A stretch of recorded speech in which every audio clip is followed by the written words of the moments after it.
Family, we got a great show for you tonight. Tonight.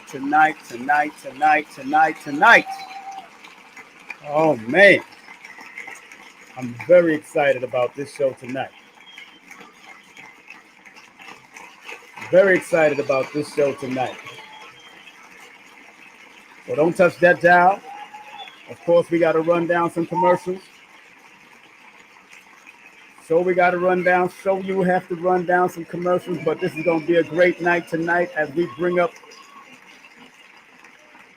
a few of the celebrities that you may not know of, but they are doing big things in their own community.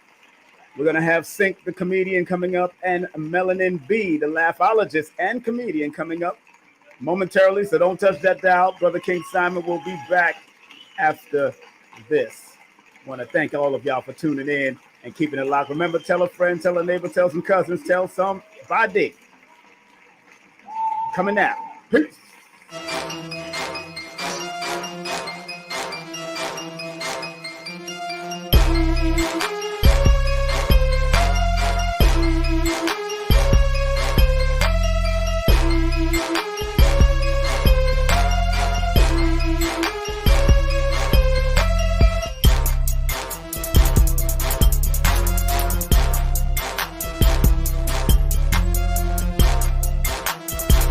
Hey, this is King Simon. Remember, make sure you go to my website, KingSimonProductions.wordpress.com. That's KingSimonProductions.wordpress.com or Linktree at King Simon the Numeral Base to get all 4 of my books. And of course, that's the Numerovation for Mental Stability.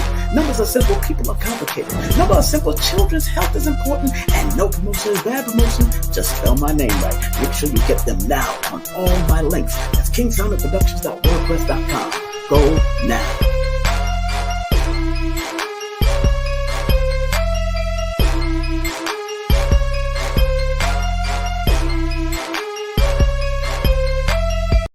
It's the Numerovational session with King Simon. Text your full name and date of birth to 347-496-1022. That's 347-496-1022. And get my books on Amazon now.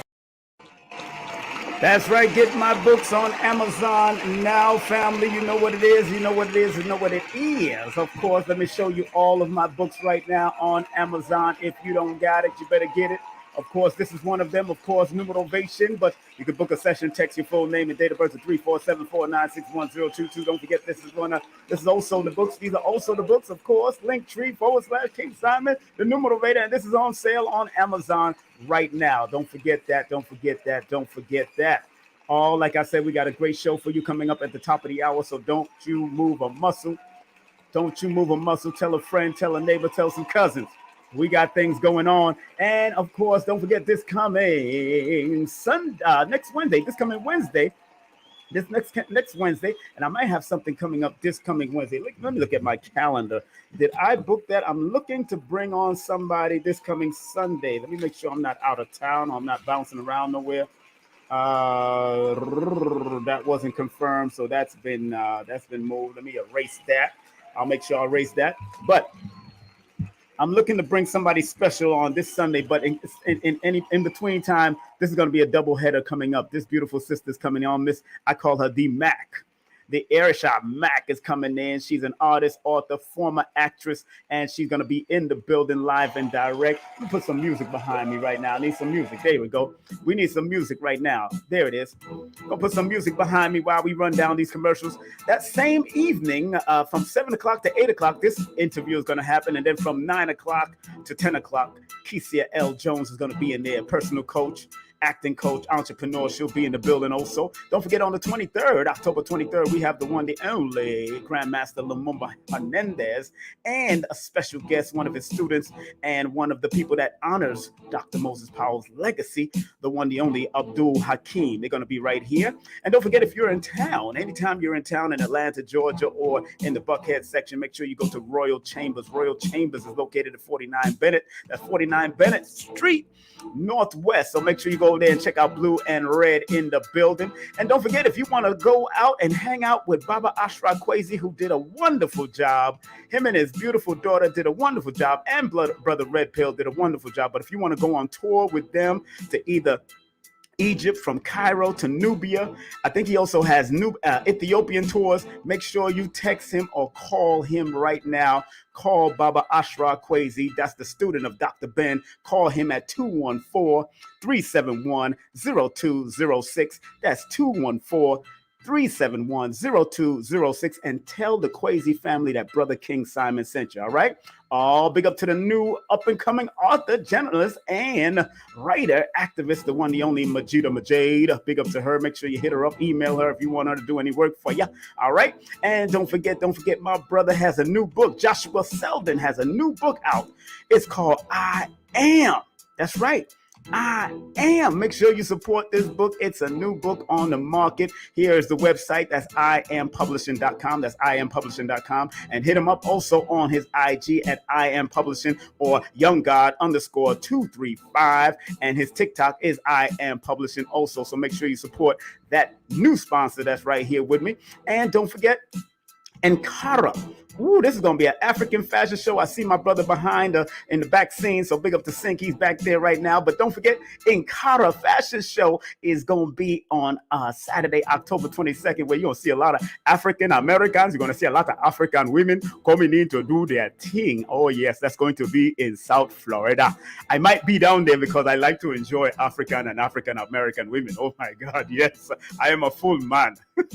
And don't forget, my brother is celebrating the one, the only Dr. Sabi's birthday is coming up on November the 26th. Big up to KT, the Arch Degree, Mr. G, and also Dr. Sabi's young son himself is going to be in the building, named Victor Bowman. He'll be in the building in Atlanta, Georgia, November the 26th. So make sure y'all salute that. And don't forget, we're going to be in Florida celebrating my 27 years professionally in promotion and production. It all started at SOBs in 1995, and I've been keep on going. And we're going to have Billy Carson. Y'all know him from Gaia and all of the ancient societies and ancient civilizations.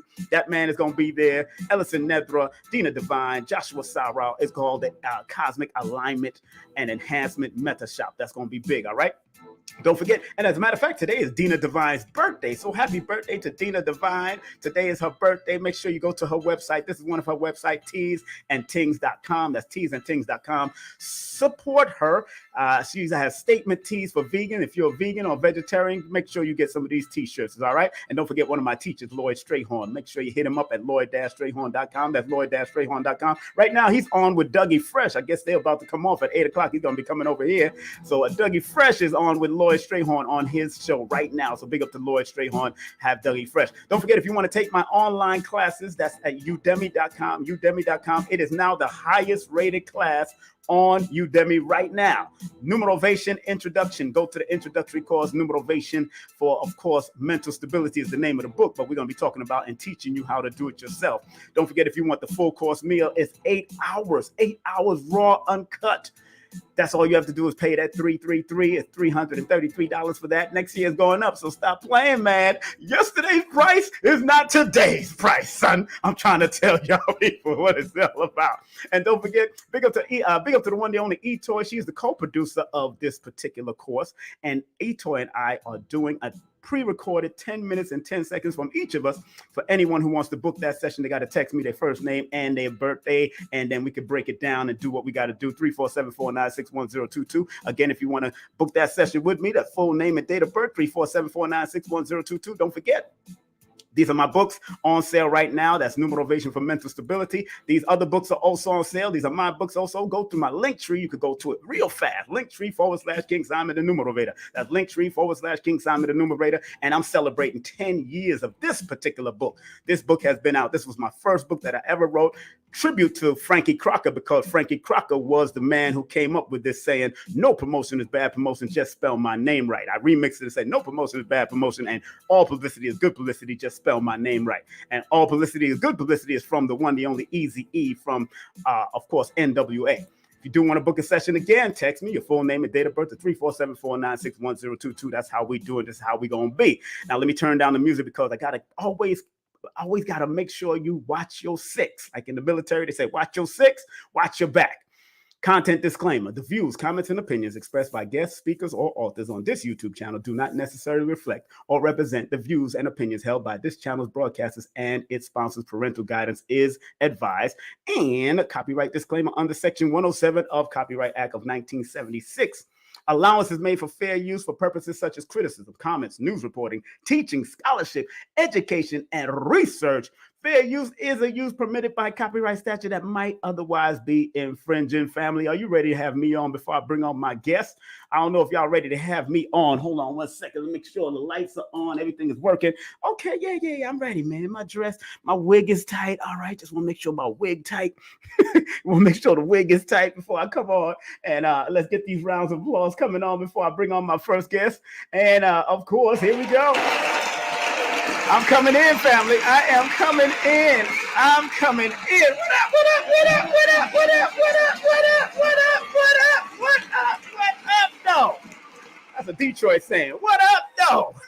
When I'm from New York. I'll say Detroit, but I'm in Atlanta now. I'm in Georgia. So you know what it is. So how y'all feeling, family? Your brother is in the mother flipping building. I hope y'all are feeling fine. If you want to join me as a friend on Instagram, if you're new to the channel, at King Simon Productions, that king.simon.productions. We doing it. We dropping it. I'm having fun. The numbers are building up on YouTube. I want to thank all of you for supporting. Got to thank all of y'all out there for supporting.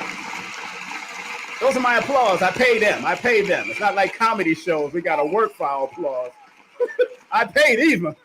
And they charge a lot, $1 each person to applaud. So enough respect. Of course, let me give y'all the rules. I want to give y'all the rules because we're doing a special tribute to the one, the only, and I want to thank the Baba Dick Gregory family for allowing me, because I did salute them and let them know that I was going to do this, and by hitting them up on IG and all that. I've worked with Ayana Gregory before, so big up to her at the UAM. That's the United African Movement with Alton Maddox and the late, great Loyola Maddox, Alton Maddox's wife. She passed on, but Dr. Alton Maddox is still alive. But we're doing this tribute. And of course, we're honoring the great one himself, who really set it off for everybody in the comedy world. Let's be real. Who really set it off as far as getting into main clubs and all that kind of stuff when everybody was doing the Chitlin circus. This man is the king. This is the king. And this is me, Dick Gregory, and Brother Polite. We was together because I brought Dick Gregory into New York me and Polite brought Dick Gregory into town around May, around Malcolm X's birthday, around 2013. So Brother Polite was there. Him and I was the producer of that. And I understand that Christian Gregory has a new book out right now. This is a new book that was released yesterday called The Essential Dick Gregory, edited by Christian Gregory. So big up to his son, Christian. If you want to get that book, let me give you all the website for that book right now before I bring on my guest. I see my best guest is backstage. I see both of them backstage. But let me give you this. Dick Gregory would have celebrated 90th birthday. It would have been Dick Gregory's 90th birthday today. Woo! 90. Some of us can't even reach 90 years old, much less 90.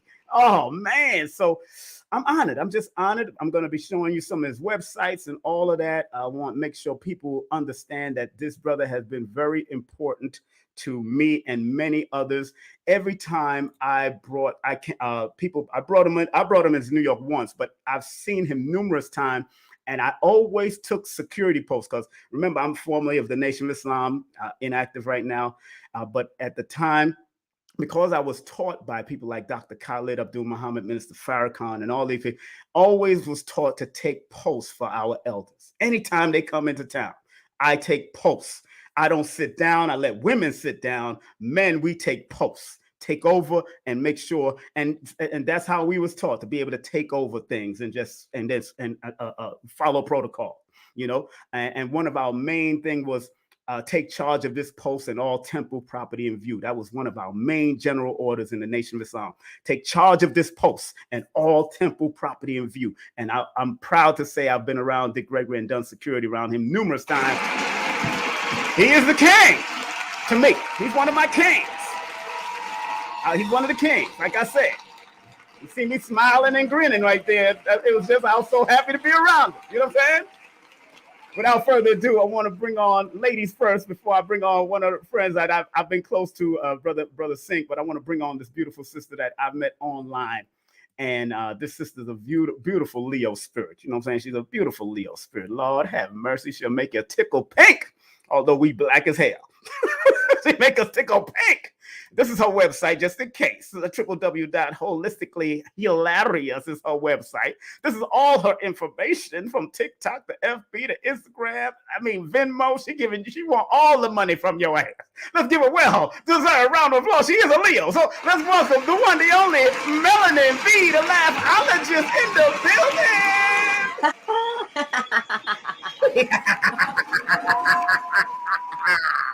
I can only imagine her making love to her. She just laughing.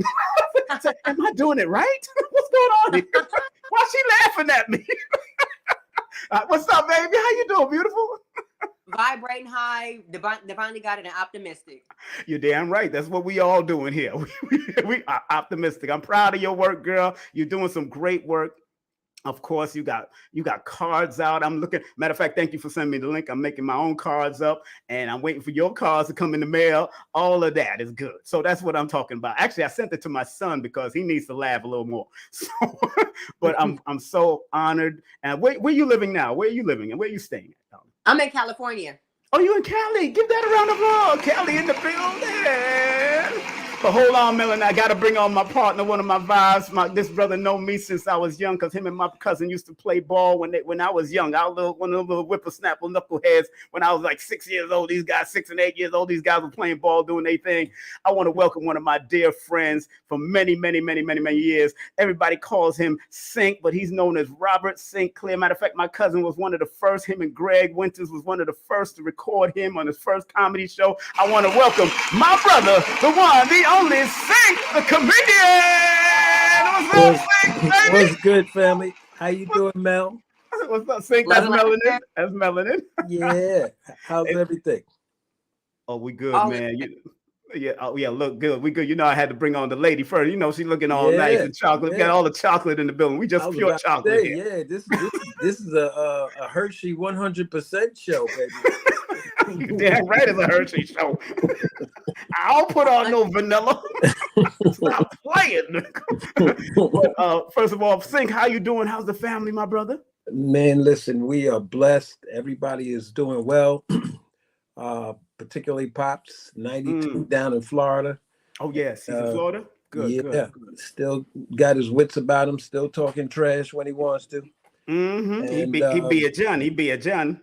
Yeah, still badgered and still going to choir rehearsal and bowling.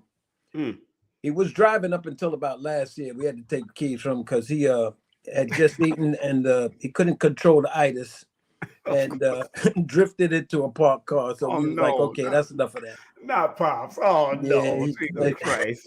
Not No. the itis and then drifting off into a parked car. Pops. But he's good. He's good. Hey, one thing, you know, Melanin, this brother here and I are good friends for years. And I worked alongside even Monteria Ivy.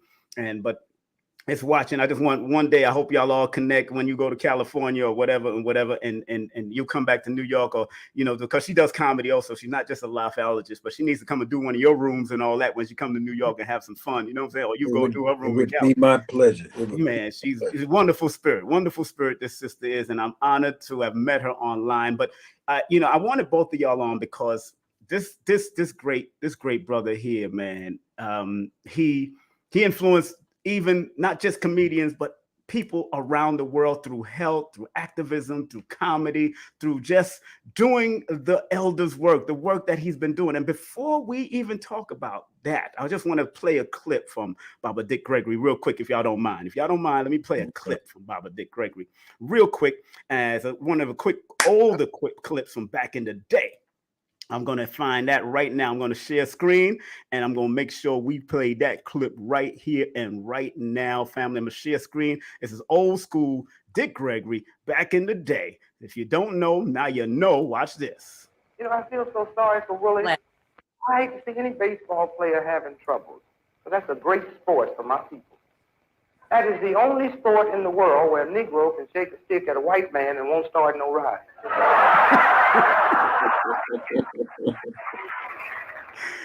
But now, don't get me wrong now. We doing all right. Well, at the rate we go in 10 years from now, you might have to be my color to get a job. See, let's face it, they're not making man tan for nothing. Treat me right, I'll get in there and raise taxes on you. I mean, now don't get me wrong, I wouldn't mind paying my income tax if I knew it was going to a friendly country.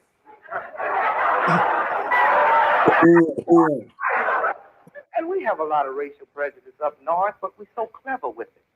Take my hometown, Chicago. I mean, you can't see it just going in there. When the Negroes in Chicago move into one large area and it looked like we might control the votes, they don't say anything to us. They have a slum clearance.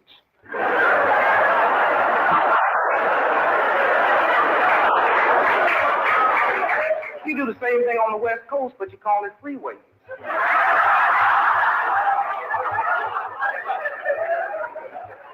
Well, anybody here from Chicago?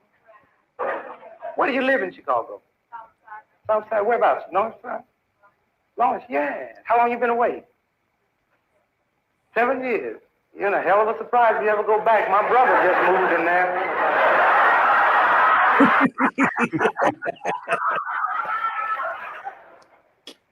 Baba Dick is a real deal, family. Let's get that a round of applause. Baba Dick is always the real deal. Let's give him a round. I didn't even give y'all the old stuff. We're going to play some of the old, the newer stuff before he passed on. But let me just remove that. Melanin must have disappeared. But man, I see. Okay, Melanin just came back. Okay, there she is. I know. Hey, Melanin, there you are. You all right? You all right, Melanin? Oh, Melanin, you all right there? Can you hear me? Melanie, you all right? Where you at? Well, there you go. She must have disappeared. Sinck, you can hear me, brother? Yeah, I think she might have hit her mute. Yeah, you're on mute, Melanie. You're on mute. You're on mute. You need a sign. You need a sign. I don't know what happened. Oh no, there you go. There you go. We can hear you now. We can hear you. Back. But you're on delay now. You're on delay. Uh-oh, we gotta have to kick her out the booth till she come back. Well, you know what now. When did you find out about Dick Gregory, brother Sinck? Before we I am old enough to have watched Dick Gregory on shows like Ed Sullivan, Johnny Carson, and those clips, those black and white clips. We were sitting in front of a console TV watching this black man who was not only clever but was unapologetically black and telling the truth. To all white audiences. And when he said, I would like to pay income tax too, but I want to pay it to a friendly country. That's a shot right in the heart, baby. Right in the heart. Right in the heart. Right in the heart. And he didn't hesitate, man. And this man, a lot of people don't realize that Dick Gregory wasn't only a comedian, but he was a serious candidate for president of the United States. He actually ran. That's right. That's right. And, a lot of people say, oh, well, Barack Obama was the first black man to run for president. No, baby. Dick Gregory ran. Although she wasn't a man, Shirley Chisholm ran. And I was blessed to be alive for the campaigns of all three of them. But getting back to brother Dick Gregory, man, he was relevant, and this is something that very few people in show business can do, to remain relevant for 6 decades. And he reinvented himself. He was a comedian. He went into politics, became an activist, and he got involved with nutrition and health, created the Bahamian diet. And Dick Gregory was always about keeping it real. That mantra that these young kids use all the time, that was exactly how you describe Dick Gregory. He was keeping it real. And we gotta love that, man. We gotta applaud that, because he reminded us of, he told us what he said things what we always wanted to say. Exactly. But he said it in a comedic form. I see Melanin back. Let me see if I can get her back up. Melanin, can you hear Melanin? Can you hear me? Can you hear me? Laughter. Can you hear me? Yes, I can. Yeah, I can hear you. We can hear you again. All right. Now you're on your phone right now, right? You're on your phone? Yes. Yeah, you must be getting a delay. You must be getting a delay because you're actually responding in a delayed fashion. You must be getting a delay. You look like one of those karate flicks from back in the day. That's what it's trying to say.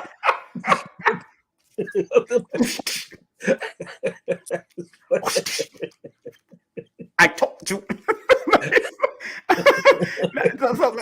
so let's make sure, Melanin, can you hear us? Can you respond quick? Yes.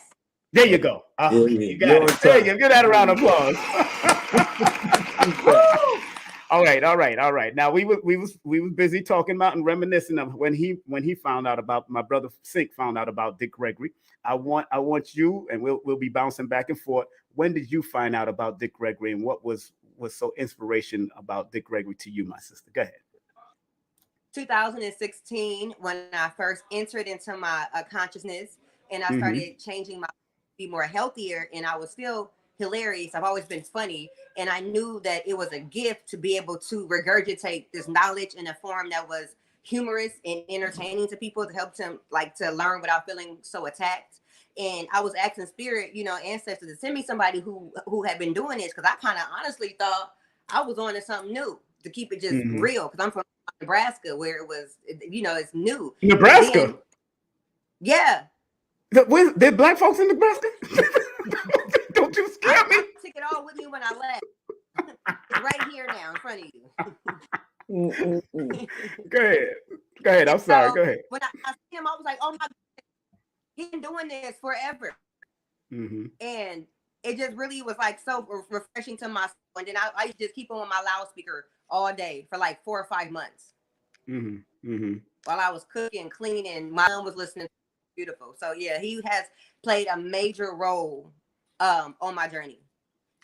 And from all of us that are basically, and I'm born 67, so I was catching that last part of him from the old days, from that time, because I think he ran for president in 63, I believe, or 65. I think that's when he ran for president. Yeah, it was after Kennedy. Yeah, it was after Kennedy. Yes, definitely after around that time there. So that was interesting, because he did a whole Melanin and Sinck.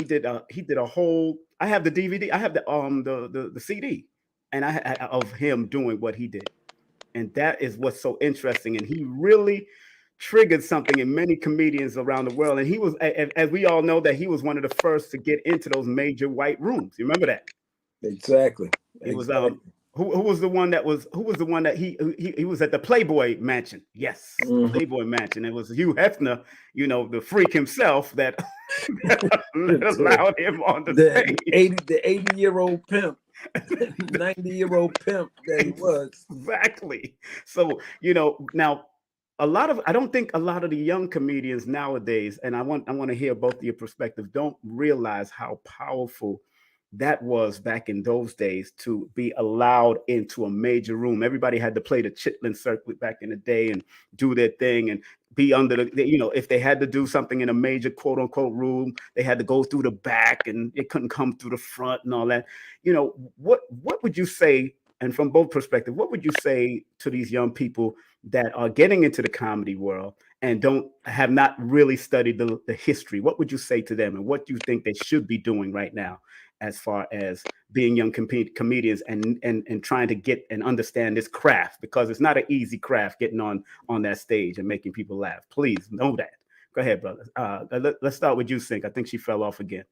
Well, the first thing I would have them notice is the picture that the man presented. He's in a blazer, shirt and tie. And not that I'm telling all these young cats that they have to wear a shirt and tie, but I do want to impress upon them that it is as important for you to be remembered for how you look as it is for what you say. Okay, entertaining and making people laugh, of course, that's your objective, but you also want to be remembered. And when whoever's hosting the show says your name and you come out, you got to keep in mind, there's a lot of people in that audience that's seeing you for the first time. And that first impression is a lasting impression. The other thing that I would have a lot of these comedians notice is that the man had vocabulary.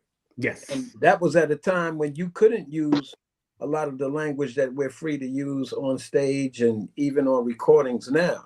And he had substance. He was able to touch the people as far as current events are concerned, and touch them with subject matter that was important to them, and stuff that was of the day. And that's very powerful. And he had to create his own. You know, Yeah. he didn't have the luxury of sitting at a computer and seeing a whole bunch of jokes from different places and then just rehashing them and coming on stage and really doing other people's material, which is almost allowed now. You know what's interesting that you just said that, Sinck, and I'm gonna come to you next, Melanin. Are you still there? You all right, Melanin? Can you hear me? Hey. Okay, there you go. There you go. All right, good. I'm gonna come to you next, Melanin. When I was on WWRL as a board operator, Dick Gregory and Bill Cosby was coming on over the phone, different days, and I get to talk to them first. I get to speak to them first before I put them on. Yeah, I get to speak to them first before I put them on.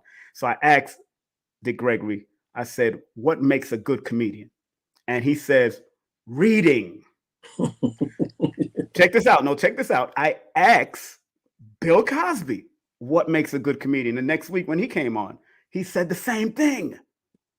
Reading and being able to take what you read of the day and make it funny. Being informed. And being informed, because you could always keep on coming with more material. Exactly. And that's what I love, that two elders that followed one another, because Dick Gregory is the one that broke the mold. Then Bill and Richard and then Bill and all that stuff. Because Richard was trying to follow Bill one time, you know, exactly. Back in the day, trying to act like Bill. Exactly. So that was so interesting that two elders that I was about to bring on a radio show said the same thing without flinching. They said the same thing. Yeah. So Melanin, being that women was not that pronounced back in Dick Gregory's time, probably you hear about Moms Mabley, you might hear about the ones that are in the satire and all that kind of stuff, the sisters that was bucking their eyes and doing the craziness. What have you seen in comedy as far as the women's perspective, and how do you feel that women are being received, especially through the information that they're disseminating off the stage as comedians? Please. Well, my perception, yes, ma'am, of women in comedy, what I have honestly seen, I appreciate women who come from a bold standpoint of being assertive in their classiness equally with their trashiness, because a lot of times it's out of balance, honestly, and that's what I feel, and it is been going on for a while. It's not nothing new. It's kind of frowned upon to talk about, you know, but I have been seeing it so much that I feel as if my position, and as I continue to enter into it, is to just bring some great balance within it, because it's needed. You can be funny without being kind of degrading upon yourself. In regards to the delivery of your message. So it's not to bring it down and say that they're not funny, because it is hilarious. It's very funny, and it's just the delivery sometimes, how it's perceived for women, because sometimes I honestly get uncomfortable, right, and I make other women uncomfortable with my jokes or how I'm perceiving their jokes, and it's hilarious. Because it's such a gap. It is a gap in the delivery of where we can come from and still be funny versus what we feel we have to do in order to be funny. Okay, no, that makes a lot of sense, and I'm happy that, and you know, because I've watched the Moms Mabley, I've watched a lot of the older female comedians. Of course, Sinck and I, we grew up with like Monique and Mugga and all these great comedians that was doing Dominique and all these great comedians doing their thing. And that was what I seen, that some of them was able to bring class, but yet sexiness to the floor. Seymour, all these, that's the balance. And it's a shame that only women had to do a lot of the more sex stuff than sometimes the men back in the beginning. But as you see what's going on, you see people, men and women, are getting more raunchy in this field. However, and you know, we knew that Bill Cosby was against a lot of the madness. You know, Bill was fighting that. And I understand why. I understand why Bill was doing it. I understand why Bill was doing it, because he wanted to bring a certain respect. But I don't think he should have disrespected the comedians. I think he should have really gathered them in a private setting to show, as an elder, and say, look, if I respect what y'all doing, can we do this together? Because I know Bill Cosby, most of those comedians respect Bill, because Bill was still, Dick Gregory, most of those comedians would respect Dick because Dick would use some choice words also on stage when he had to. Let's be real. He would use some choice word, but he knew how to use it to the point to get his point across without being disrespectful to everybody.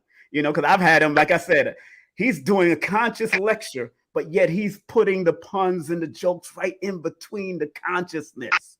And I have a full room, and everywhere I go, Dick Gregory has a packed room. Yeah. There's a difference between yes, sir, vulgarity and seasoning your set. And again, you have to be cognizant of the people sitting before you. The big part of being a comedian is reading your audience.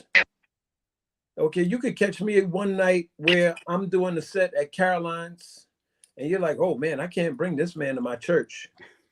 But then you go to another room, and I tell you what, if my father is sitting in Caroline's, that's a squeaky clean show. I don't care what the contract said. I am not cursing in front of Gladstone Sinclair. It's not happening.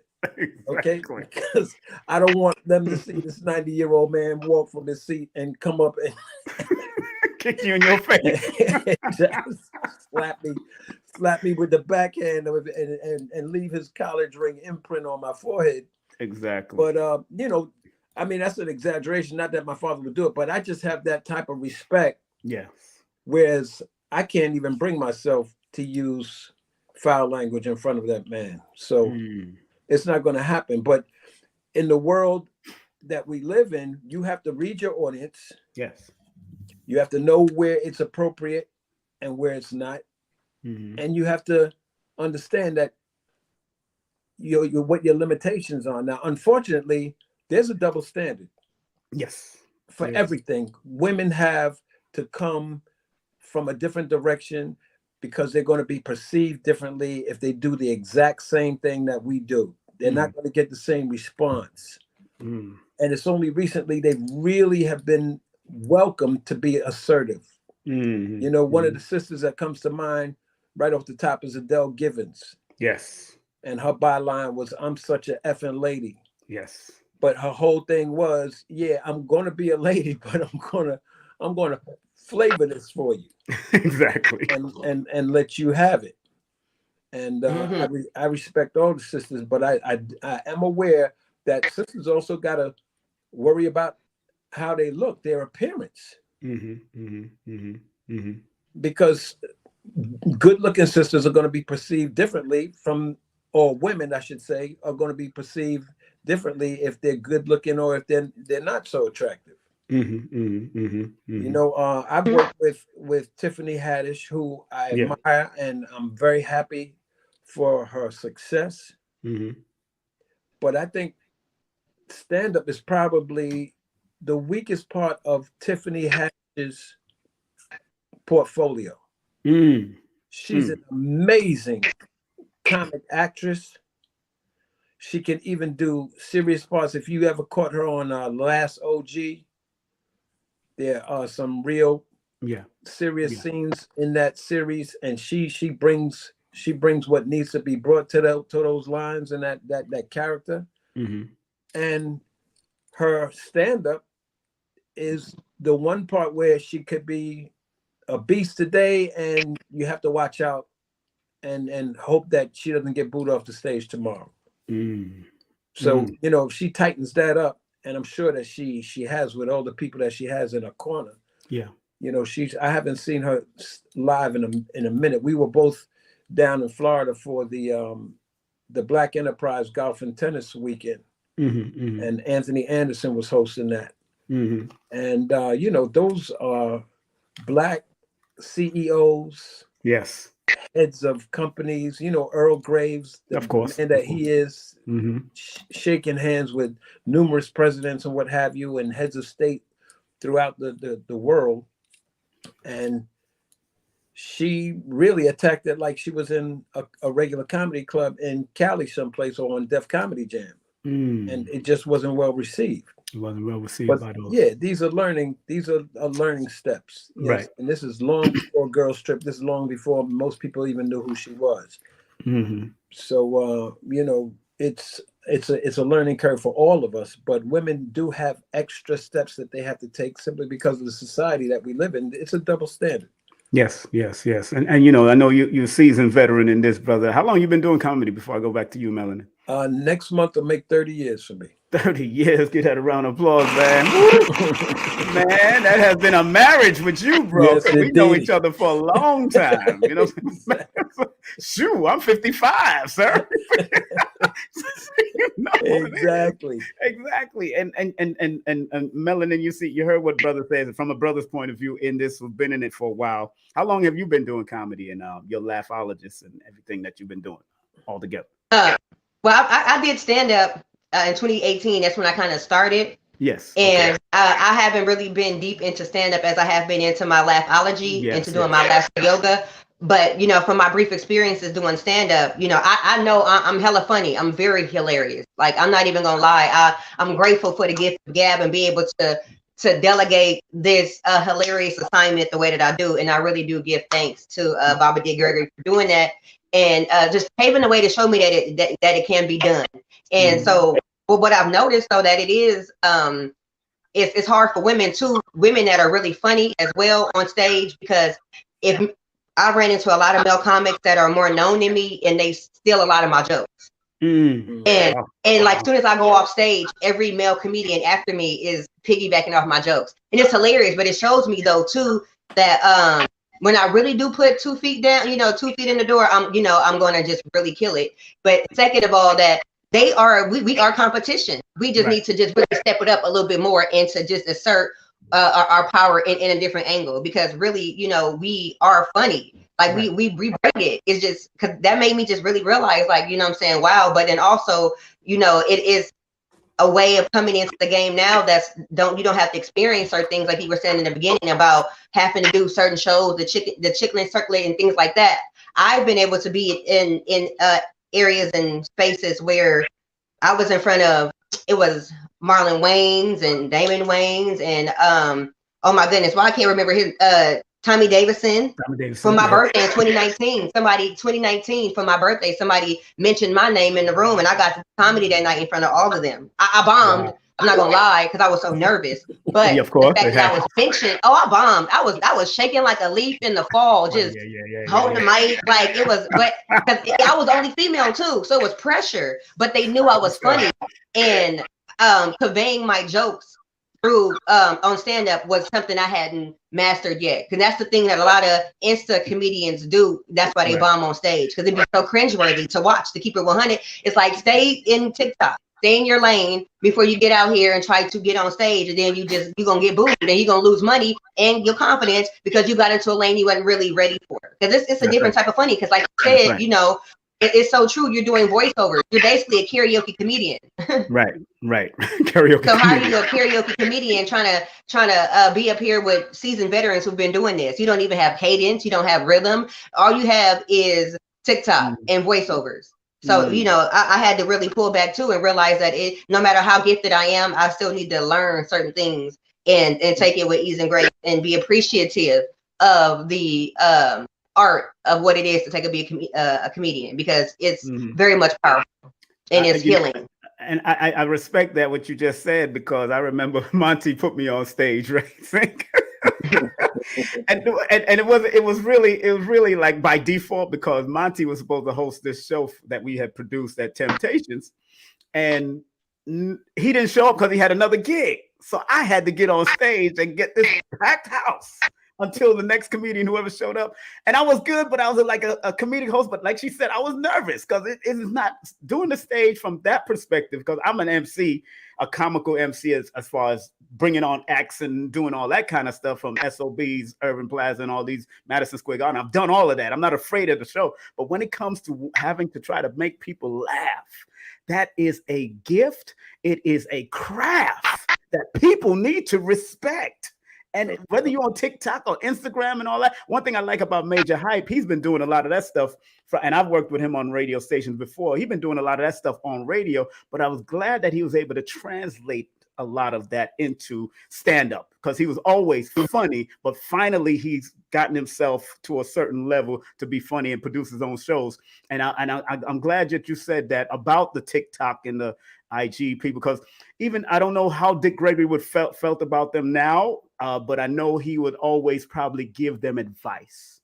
And I would suggest y'all give him yeah, go ahead, Melanie. What you was gonna say, Melanie? No, because it just, I don't want to sound like I was TikTok shaming, because no, I know that. No, okay. And I can kind of hear him. Yes. Like because I started out original, like in 2019 when I blew up. I have all original content. I'm grateful for the downloads. I have characters that are forever in people's homes, hearts, and their minds.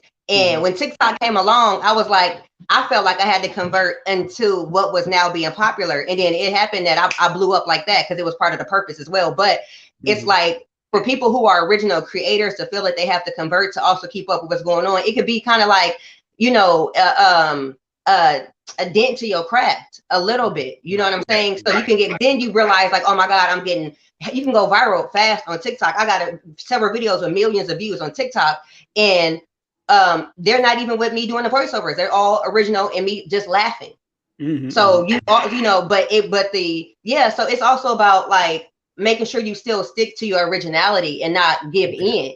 Right. Like, because TikTok, you have to, because it's part of your purpose, I feel too, because bringing joy is needed in the world. Like, I'm a joy dealer. I'm out here slanging dopamine, like in real life. And it's so important that it's needed. Yeah. So it's like, when you really in a position to do that, it's going to be bestowed. You know what I'm saying? But knowing how to work with your craft. You know, I don't never want to shame anybody not to get on stage, but if you do well and you excel and your TikTok is your lane, sometimes it can make you feel like you're not good at it. You just may be good on TikTok, and they get out awards, money. Get in your TikTok bag and know your lane and excel there. And don't try to, because you can feel like you can do everything just because you can. I mean, you should. It's a good thing and a God thing.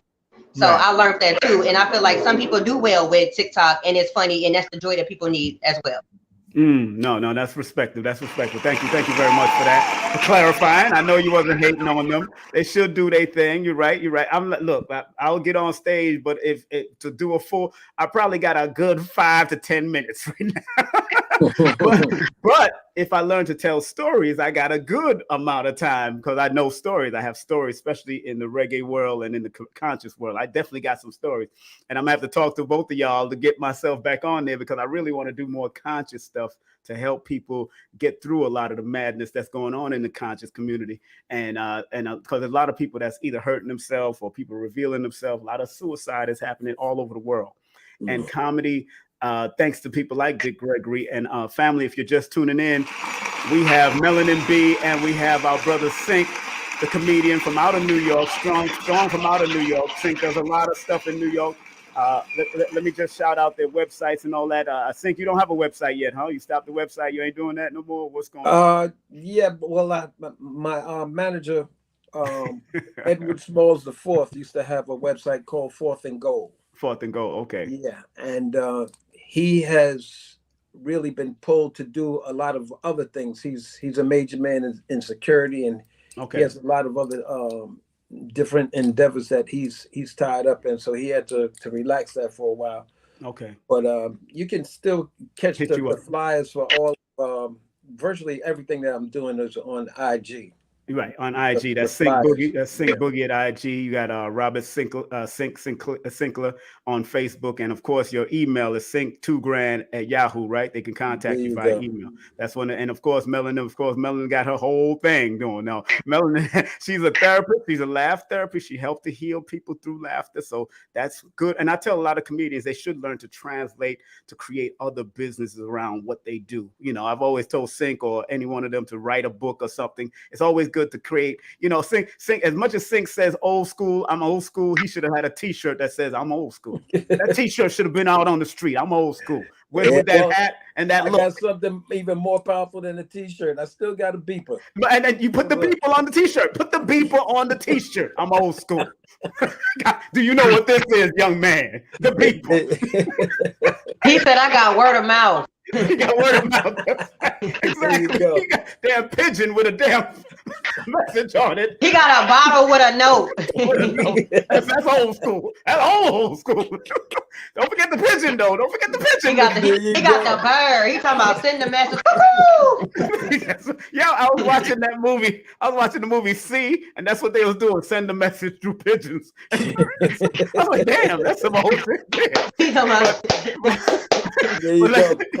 But let me big up Melanin Bee. Of course, she's an entrepreneur, laugh therapist, comedian, author. She got books too, so stop playing. Also, hit her up at IG, HolisticallyHEALarious, on Facebook and TikTok, HolisticallyHEALarious. She got Zelle and Venmo, HolisticallyHEALarious, at Gmail. Make sure you hit her up. And of course, don't forget the Cash App too. She got Cash App too at HolisticallyHEALarious too, right?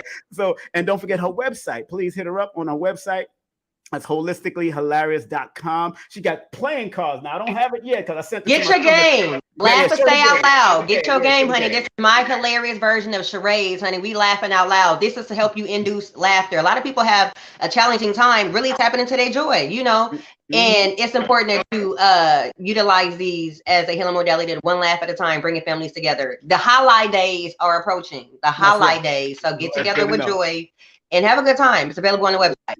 It's right there on the website. Laughter will help detox your ass. I'm telling you, man. Because I remember people who laugh to their shit, laugh to their pee. Laughter will help you to detox. I've seen it happen. Yeah, funny. Laugh and clean your lymphatic system. Actually, you go, you be tapping. I'll be teaching all of that, honey. It's lessons in laughter. Get into it. Like I said, give that a round of applause. These people are all about laughing, and that's what. Again, we are doing a tribute. This is our Baba Dick Gregory tribute, if you don't mind. This is him. This is the new book that they got coming out that just came out yesterday. Tribute to Dr. Dick Gregory, the Essential Dick Gregory new book. It's on his website. Matter of fact, let me share Baba Dick Gregory's website real quick. I want y'all to see his new website. It's his legacy website. That's what we call it. It's his legacy website. I want y'all to see that, and I want y'all to go to his website to show him some love. Please show that legacy of who he is and what he has done. Look at that. Look at that. Give that a memorial. Oh, that's so nice. Man, that's so beautiful. Oh, man, look at that. 1932. We was not even thought of in 1932. Yeah, he passed away on August 19th. That's right. On your birthday, girl. On my birthday. Yeah, I know. I was in Houston, Texas. I just moved to Houston, Texas, and I was downtown with my son, and I had stopped what I was doing, and I cried so hard. I remember that. Of course, man. And if I may add, go ahead, brother. Simon, I wish we had his nephew, Mark. Gregory. Mark Gregory. Mark Gregory is on the circuit right now. Yes, he is. Yes, very talented. Big up to Mark. Yes, I've seen him a few times. As I said, his nephew. So, I mean, Mark can tell you stories about his uncle. And if you ever get in touch with Terry Hodges, Terry Hodges grew up with Dick Gregory too. If I'm not mistaken, I think he was Dick Gregory's godson. But he was in the household as well. He knew Dick Gregory as a relative rather than just somebody that he idolized as a celebrity. And Terry dropped some jewels on me about Brother Dick Gregory. And while I was in college, he happened to come up to my school and he did a lecture. I went to New York Institute of Technology out in Old Westbury, which was about 95% white.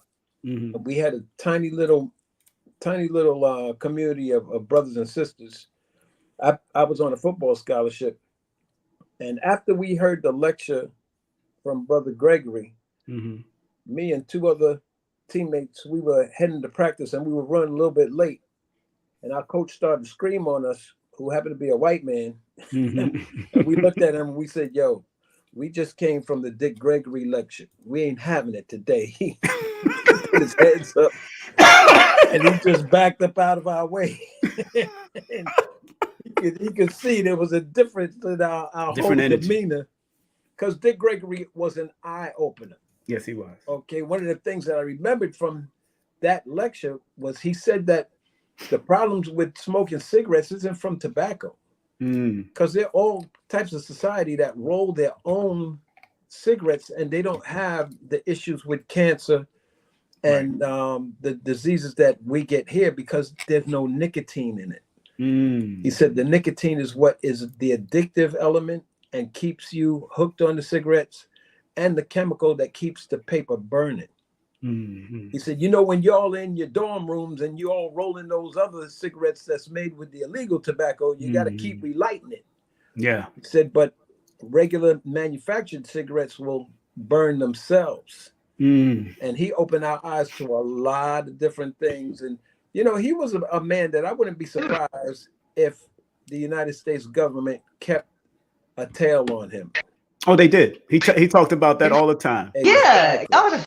Yeah, especially at my event, he spoke about it, but they tried to kill him too.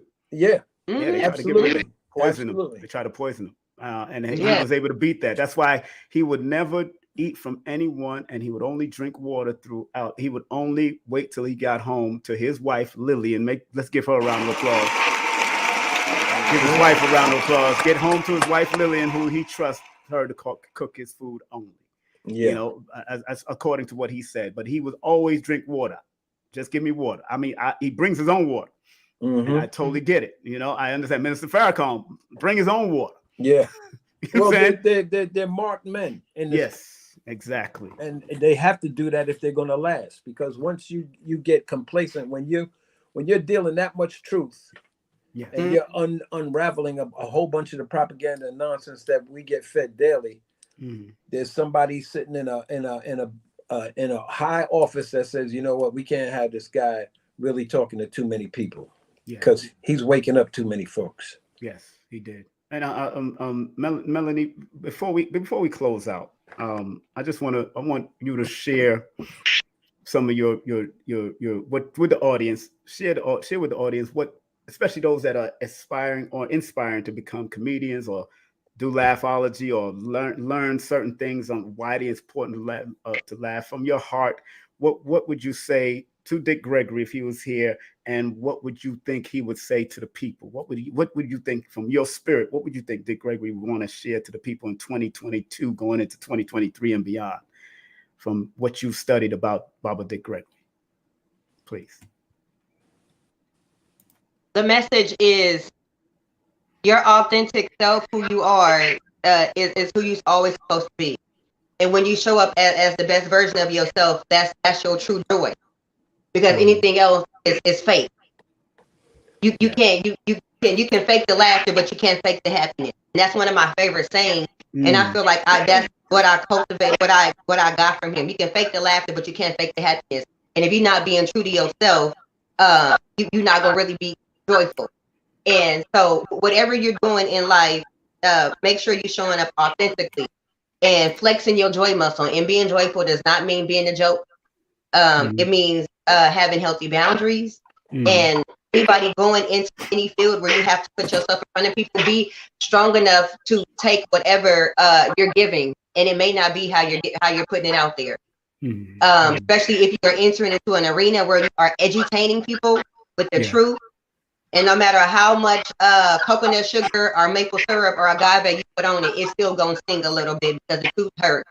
And if it's still important to know who you are while doing so, remember, joy is your superpower, and that it's important to just still deliver the message regardless, because it's needed and it was put on your heart for a reason. A round of applause. Thank you very much, my dear. Thank you very much for that. No, that was good.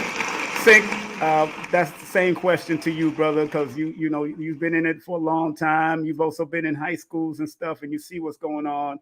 in the world, what would you feel Brother Dick Gregory would say, and how from your spirit, what you would share with the audience also, the same thing that I just asked? You know what? I would have really have liked Brother Dick Gregory to have been here during this whole COVID debacle and the whole vaccine controversy. Yes. And I'm very sure that he would have unraveled that for a lot of people that were teetering on borders and not knowing, and people that were being coerced by their jobs to take a vaccine that the government told you, first of all, that wasn't a vaccine. So they changed the definition of a vaccine in the CDC literature to suit their purpose. And then tell you, well, you're going to take it, but you can't come back at us legally. There's no way to sue us. So you're actually volunteering to be a part of this experiment. And I'm sure Dick Gregory would have really opened up a lot of eyes had he been here for the last 3 years during this whole pandemic. And I'd like to also urge a lot of the young folks, not just young comedians, so with the information age, you can Google Dick Gregory. He has been doing sets up until his passing. Yes. This man was on he was on seasons of Def Comedy Jam. He was on I think he might have been on Martin Lawrence's First Amendment. But this man was still doing his thing in colleges and relevant and able to still make audiences move the way he did for 6 decades. That's right. He's definitely somebody that you can form a template from, tweak, and then think to yourself, you know what? I understand what it is to be a hashtag real comedian. Okay. Not these little joke thieves like Melanin was talking about before, or these cats that just rehash other people's material. These guys that actually go in and do the writing and do the reading and do the formulating, because typically we're all born with 5 senses. But if you're truly a comedian, you have a 6th sense, a sense of humor. Exactly. And if God has endowed you with that sense, then you're in the right lane. Yes. You have to figure out how you're going to navigate that lane. Like Melanin was saying, maybe you're a TikTok person, maybe you're a computer, a Facebook person, a sketch comedian. Yes. You know, stand up is not for everybody. One of the greatest compliments that I ever got was from Oliver Samuels. Yeah, the comedian from Jamaica. Yes, big up to Oliver. Good friend. Good friend. Yes. And this man, he's like the Jamaican Benny Hill. Yes, he is. He does the writing, his songs. He creates the songs. He does the blocking, all the lines, everything. And he's working with an ensemble. Yes. And he said to me, I could never do what you do. He did say that about stand-up. Yeah. He said, you're butt naked out here. You know, if you blow a line, somebody could come in and fill in, and somebody could always cover you. He said, but when you're out there with that mic, there's no place to hide. And it's just you. That's right. I admired all the stuff that he put into what he did. Yeah. And when he said that, he really made me feel proud of what I had been doing. No, he absolutely. I worked with Oliver in a mini tour and opened up comedy wise for him too, and he said the same thing because he was saying, "No man, me can't do no stand up. Me not a stand up. No man, Simon, me not a stand up. You know, me not a stand up. Me just want to sit down and laugh." Exactly. Me no want to stand up. and he was good at stand up too. He could do it. He could do it. I've seen him do it. He could open up the audience. The audience loved him. Exactly. Before he gets started with his sketch comedy, he would warm that audience up. He's doing stand-up, and that man is stand-up. A master. He's a master. So, but thank you very much, Sinck, for that. Thank you, Melanin Bee. Again, family, that's Melanin Bee's info, of course. Make sure you hit her up on all social media avenues. Sinck, make sure you hit up Sinck with all social media avenues. I want to thank these great people for coming on. I don't want y'all to leave yet. We still got some more coming up. I got somebody who took Dick Gregory on a cruise coming up next. But I just want to let these people, his last cruise that he ever been on. I want with Queen of Four, because him and Queen of Four was inspired by Dick Gregory. So let's get that straight. You know what I'm saying? So I'm going to relinquish our brothers and sisters, allow them to go and do what they got to do, because I know they're busy people. I want to thank you both for coming on and enjoying. Remember, support Dick Gregory's Legacy Shop, which is DickGregory.com. Go to it because he meant a lot to all of us, and he shared his wisdom, his love, his health, and everything with us. He shared his love for that's the new book that's out, The Essential Dick Gregory. That brother did so much, and there's so many books. Before y'all go, let me just share that. Let me share that page with people before y'all go. I want y'all to be a witness, be a witness to all the stuff that Dick Gregory did. I see Empress in the background. I want to make people to bear witness to what Dick Gregory did as I share the screen right here real quick. And before y'all go, where's it at? There it is. There it go. Yes, look at all of those books Dick Gregory got. Family, y'all playing games. Wow. This ain't a little bit of stuff. Let's get that round of applause. Look at that. Look at that. Nigga, no more lies. Between the lines, Dick Gregory, call us on my soul. Of course, his natural diet book. Of course, he got our political primer. I mean, he did so much. Jeez. Look at all these books he had. Dick Gregory's Bible, all of that Bible tales, Murder in Memphis. Dick Gregory, Dick Gregory, people don't know, Dick Gregory also did the foreword for people like Dr. Laila Africa and people like Curtis Koss books, Vaccines Are Dangerous. He did a lot of foreword and introductions for books too. So please go and support, go to that website. Show Dick Gregory some love. Go get his books. Go get them. And again, family, I want to thank both of y'all, man, for coming on and showing love, man, and just being open to share y'all wisdom and what y'all do in your pleasure, community. baby. Always Privilege. Man. Oh, thank you, Melanin Bee. Thank you very much. Thank you, Sinck again. Y'all take care. All right, be safe. All right, peace and love. That's my family here. There it is. Laugh out loud. All right, Sinck. Later. All Peace, right, man. Peace. Ooh, don't touch that dial, family. In the next few minutes, we're going to be bringing on an Empress in the building. Woo-hoo. She was the last to bring on. Matter of fact, that was probably his last cruise that he ever did, or first cruise. I don't know if it was first and last, but that was one of his cruises that he did. We're going to be bringing on somebody after this break. Don't go nowhere, family. Don't go. We still talking about Baba Dick Gregory now. Oh, yeah. Don't go nowhere. We got a special one. That's the new book. Go get it. This is me, Dick Gregory and Polite. Matter of fact, this sister that's coming up, she opened up for Queen and at this lecture that Polite and I produced when Dick Gregory was together. So we're going to be right back after this. Don't touch that dial. We're going to take this hard break, and then we'll be our next guest right back after this. Don't touch that dial, and make sure you go to DickGregory.com. Go to DickGregory.com right now and show him some love. Spread love.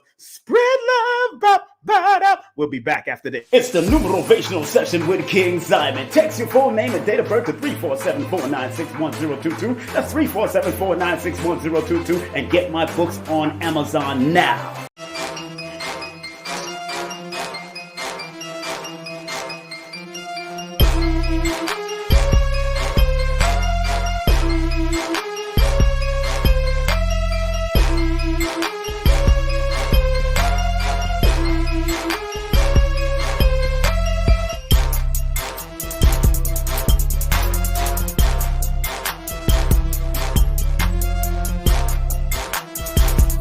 This is King Simon. Remember, make sure you go to my website, KingSimonProductions.wordpress.com. That's KingSimonProductions.wordpress.com or Linktree at King Simon the Numeral Beta. Get all 4 of my books, and of course, that's the Numeration for Mental Stability.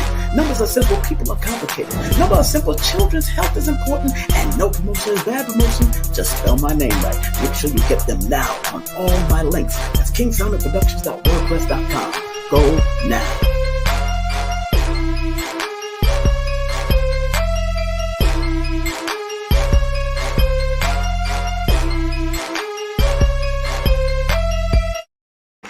Oh, yeah. Remember, we are doing a special tribute to our Baba Dick Gregory. Don't touch that down. Make sure you go to his website. Let me show you his website before we bring on our next guest. This is going to be my final guest. I didn't really call too many people, but I know this person here has a special love for Baba Dick Gregory. You know what I'm saying? And I wanted to bring her on to close it out, basically. I'm actually looking for the link with Dick Gregory at the lecture that I produced, myself and Brother Polite produced back in the day with Queen of Four and Dick Gregory. I'm actually looking for that right now as I am talking to you, trying to multitask. You know what we do? And that's what we do up in these pieces. It's what we do in these pieces here. We try to multitask. Let me see. Make sure that all of this is going well. If not, I will try to look for it while she's talking. Make sure. And I think it's this. Let me see. Make sure. And 2012, I believe. Let me see. Come on now. They got so much up here with Dick Gregory. So, to go combing through this, I'm going to find it on my own real quick, but I'm going to bring on the sister and let her talk while I find out where this particular clip is at. But I don't want to hold my sister up because she's a busy lady. Now, without further ado, family. Woo! No, y'all don't know who I'm about to bring on. Lord have mercy. Last night, this sister hooked me up with some food. Last night. Oh, Lord. Last night, I went to bed feeling good last night because she's not only a superstar doctor of holistic health, but she is also a practitioner of multiple disciplines, 50 plus and more certificates and 4 to 5 doctorate degrees. This sister here is doing the mother flipping work when I say she's doing the work. And this happens to be her website, HEALatlanta.com. And this is her phone number, Soup 518-SOUP. Now, if you want to get some extraordinary food, let me just read something to you from just a bit and piece of it. It says Queen's Cuisine Atlanta. She was the one that exclusively cooked for Ashwa Kwesi just recently. Queen's Cuisine Atlanta, the food of gratitude. Woohoo! Delicious organic healing vegan soup and full meal option delivered to your front door. She better than Amazon, people. To 1 hour from Atlanta Metro to every direction, and their soups and sea moss are shipped to all 50 states and Canada. Without further ado, I want to welcome for you the one, the only, my friend, your friend if you wanted to be, my sister, your sister if you wanted to be, the one, the only Dr. Empress, the keys in the building. Greetings. I am still one of the best. How you doing? I'm wonderful. You look like you done ate well and your belly's full and there's a lot of joy going on. I like that joy look on you. That's a good look. That's right. My belly full, but me not hungry. No. Not yet. I still want some more, but I had to calm it down or I was eating everything before the next time I get to watch something. I don't want to do that to myself. Yes. I hear that you have an Asiatic stir fry that might be coming your way in the next day or two. That's the rumor. Asiatic stir fry. That's the rumor. That's the stir fry. Yes, sir. Y'all gotta understand. She's trying to marry me. That's what she's trying to do. So all I gotta do is feed you. That's all I gotta do. That's all you gotta do. Feed me, boy. Feed a nickel. Dr. Africa would say, feed a nickel. Just feed him. That's it. That's all you gotta do. That's all you gotta do. And he loved my food. Remember when y'all was at my house? Yes, Dr. Africa loved Doc food. didn't eat people food. Yes, they loved your food. No, They did not, enjoy your not food your too. We food. did have a Yeah, good time at your we had last a house, but ball. you in new areas now. You in new spaces. Yes. Praise the Lord. You are in new spaces right now. Hallelujahs. Hallelujahs. That's right. Hallelujahs all day and every day. How you been? How's everything? I seen you I last night am delivering food. amazing. Oh my goodness, your event on Sunday was fire, Simon. You knocked that out the park. It was amazing. Thank you very much. Let me give that a round of applause. Let's give that a round of applause. Thank you, Baba Asra Crazy, his daughter, Shin, and of course, Red Pill. Big up to Red Pill and everybody that came through. Red Pillar, my we brother. seen Tassili in there. Tassili and Yes, Adam she was looking there. gorgeous. She Helen looking was 30. there. Oh my goodness. Helen from the Zen Bar was there. All the vendors, Professor Griffin, Soleil was in the building. Absolutely. Blue Pill was in the building. Robin Armstead was in the building. Yes. I'm like, Lord Jesus, they are here. Everybody in one place on one accord. It was just so beautiful. Yeah, it was a beautiful, beautiful, beautiful. And I want to thank you very much for providing the expertise of your wraps and the stuff. I mean, the food that you provided that particular evening rocked the souls of people. Aw, give thanks. Rocked the souls of people. And I didn't think they understood. They didn't get their souls rocked, did they? They got their souls rocked. The whole soul? The whole goddamn soul. I'm trying to tell you. No, not goddamn. It's not damn. It's a great soul. But the whole soul was rocked. And now, you know, was rocked. Now let's get right into it, because we are celebrating the love and honor of his 90th birthday. 90. Today he would be 90. And I started off, he was the king. He's the king. Yes, indeed. He's the motherfucking king. I like that crown on his head. Indeed. I'm gonna correct me. Don't get it twisted. Y'all please go to his website. Please go to his website. Stop playing. Indeed. It's beautiful. That's a beautiful website. They did that legacy website. Excellent job. Yes, they did. Excellent job. Now tell us about your encounters with Baba. Oh, wow. Wow. Because I'm sure, did it happen after it happened after we did, when you did the cruise with him, after we did the lecture? We did, y'all did that. No. We was in 2012. 2012 is when we set it up, because I booked Baba before I booked Queen Afua, because I wanted to make sure I had him. So I believe we connected June 2012, because I was booking all of the trips for Renoka Rashidi. God bless the dead. Late grade Renoka Rashidi. Big up to Renoka. Big up to Renoka. Big up to Renoka. Yes. And so we had just finished coming back from Renoka's cruise, and his last with me, the last trip that we booked to Kemet. And so I talked to Baba, and he was like, a cruise? Oh, we can do a cruise. We're going to do a cruise? We can do a cruise. It was so funny to have as much celebrity as he did. He was hilarious continually. And so it was wonderful. He said, just say the word, let's do it. And I said, well, can I send you a contract? He's like, for what? Send me some money. That's my contract. That's his contract. Yes, that's right. Get that around, Paul. That's how he was. Send me no contract, some money. Just send me the money. Stop playing. That's my contract. And I did. And then I reached out to Queen Afua. And of course, her wonderful son Ali was handling all of that for him. And I mean, for her. And then we got engaged because of that. It was wonderful. That was very interesting. So, it was a great experience. Baba got on that ship. Now, I had already warned him. I said, Baba, this is a Jewish-owned cruise line, okay? I have a lot of favor with this Jewish-owned cruise line.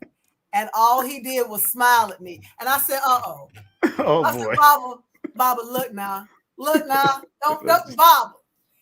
And Baba he spoke for 2 hours. And for an hour and a half, he was nailing the Jews. I was like, wow. But that's Baba. That's what he do. That's Baba. So he didn't make me no promises. He just gave me a look. So I already knew. But nothing that he said was inappropriate or inaccurate. He was on it. Queen of Four got up. She knocked it out the park. It was so much healing. We had over 40 people. We went to the Bahamas. It was September 20th through the 23rd. We went to Coco Key and to Nassau. And at that time, I was getting ready to do my dual citizenship because I was taking so many people to the Bahamas. Dr. Ray Hagans and I had just taken 150 people the year before. So it was amazing. But yeah, Baba was amazing. He was excellent. And all throughout the ship, people were coming up, you know, pale skin European people were like, is that Dick Gregory? He said, yes. Yes, I am. And kept walking. And I was like, wait. So then, you know, we just sat in there like, okay, so what do you do? But he did. He sat, he ate with us every night, breakfast, lunch, dinner. He was so much fun. It just felt like having your good granddaddy or your good grand uncle just there with you, you know, and he was just like, now look, don't y'all tilt this ship. Don't y'all tilt this ship. Cause I don't do no bunch of swimming, not no swimming like this. This ain't no pool. Everything was constantly a joke. We had so much fun. We learned so much being with him and had no idea he had so much wisdom about the Bahamas. Like he got, as soon as we got off on Nassau, he just started breaking. I was like, well, we don't need to go on no tour. He had sat down and broke down oh yeah, and this is this and this is that. Oh yeah, and that used to be that. I'm still like, well, shucks, we should have just paid you to do the whole tour. Exactly. You wasted time, wasted money. Amazing, but the love that he shared, he touched everybody. And like I said, I brought over 40 people and everybody got a chance to actually interact with him. You know, and it was just like we had known him forever. And it was that same energy when we took Delbert Blair. Yes. We took him to Jamaica and to Haiti, God bless the dead. I didn't know you did that. No, I think you did tell me, right? Dr. Blair. I've been working with Dr. Blair for years. Yes, go ahead. We did it. And it's so deep because the main speakers on there were he and Dr. Kafani Rivers, and he transitioned during COVID. So, you know, and that was one of my mentors. So that really, really deeply impacted me. But both of them were just amazing, amazing people. Baba he was wonderful. And we wanted to have him back again. We really, really did. You know, and had many plans to do several cruises with him. So he was just great. Oh, you got the clip from YouTube. Okay. Wonderful. Oh yeah. Well, matter of fact, I'm going to show it right now. Like because this is where I don't have you because I remember when you spoke and then Queen, but I didn't get that clip because I couldn't find that. I just found Dick Gregory doing his thing. I want to show people if you want to go to the clip. I'm not going to play all of it, but I just want to share screen real quick. Yes. Because this sister was there. I was there. And she was there at the time. That's right. That was in Brooklyn, over there on Bedford Avenue. I'll never forget. Y'all know how I do. Y'all know how it gets down. Now I'm gonna play it right now. There it is. Hold on. It's kind of janky a little, but it's all right. It's old school. It's old school. I had to get it from a VHS. You know. Oh wow, that's crazy. Okay. As it was translating into CDs, you know. But hold on one second. I'm gonna play it right now. Listen carefully, family. Check this out. Baba Dick Gregory. That maybe can't even read or write, but controls your emotions. Controls your emotions. And y'all run around talking about my community. A community is where you control your banks, your finance, your educational system, everything. You don't control none of that. You live in a hood. A neighborhood. And what's a hood is something you put over your head when you're trying to hide something. Somewhere. Where everybody talking about the children. What's wrong? Ain't nothing wrong with the children, but you. Wow. Let me think about that. If I came here tonight with blonde hair and blue eyes, y'all need to ask me some serious questions because I'm a reflection of who? My parents, right? So all this stuff they said black teenagers is doing, they're a reflection of you. Absolutely. And the problem is you don't think you're doing it. That's right. Give me 10 children real quick. Check this out. 9 years old. Come on, hurry. Check this out. Quick. That's my voice saying, children, rise up. That's right. Get up. The elder has spoken. That's right. That's right. Now I want y'all to see something. Come on, stand up here. Thank you. Come on, stand close. I remember. Now I want y'all to hear this. I'm gonna put it up closer. Look, and I watch that. There I I am. Get a good look. There's Queen of Four over there. Can y'all see that? Yes, that's her right there. That's our table. That's right there. That's y'all table. Look at them good. Thank you. Look at them good. And I want to show you something. Not too long ago, they came from the universal God. And this is what they look like. Look at them and see if you can see a pimp, a hoe, or a dope. Yes, indeed. Look at them good. You can't say that one's going to jail. That's right. That one's going to get pregnant before she's 12. You don't see that. That's right, Bobby. That's right. It happens after they get with you. Come on, right. Come on. With it. Come through, Bobby. I mean, think about it. That's how simple it is. Look how pure they are. Yes. They don't have to have money. They don't have to go to a good school. Wow, They ain't born like that. The universe will never give you a gift that's tainted. And that universal God does not make trash. That's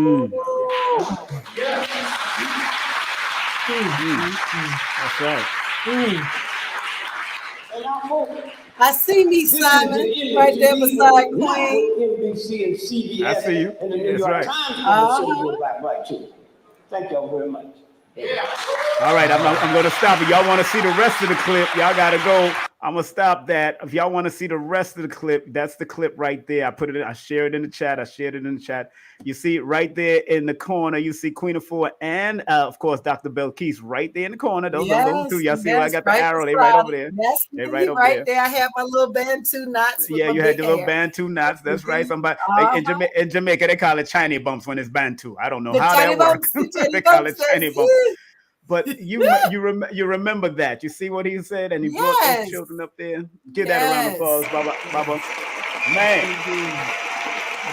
Man, my he brother. Always had a heart for the children. He always had a heart. He had 10 children. He had 10 children. Well, now there's him and I running neck and neck. Me and Baba. Right. At any moment. I can have one more, and I'll be tied. Yes, just like LeBron James is about to tie Kareem Abdul-Jabbar. Okay. And you know what? Most people don't know now. I got a scholarship offer that's still on the table to med school at SIU, and that's actually his alma mater. And so I was like, because I didn't know it. When they offered me the scholarship, I was like, that's a thought. But then when I found out that he graduated from there, I was like, oh, really? So I'm giving it some serious thought. I just don't want to be cold.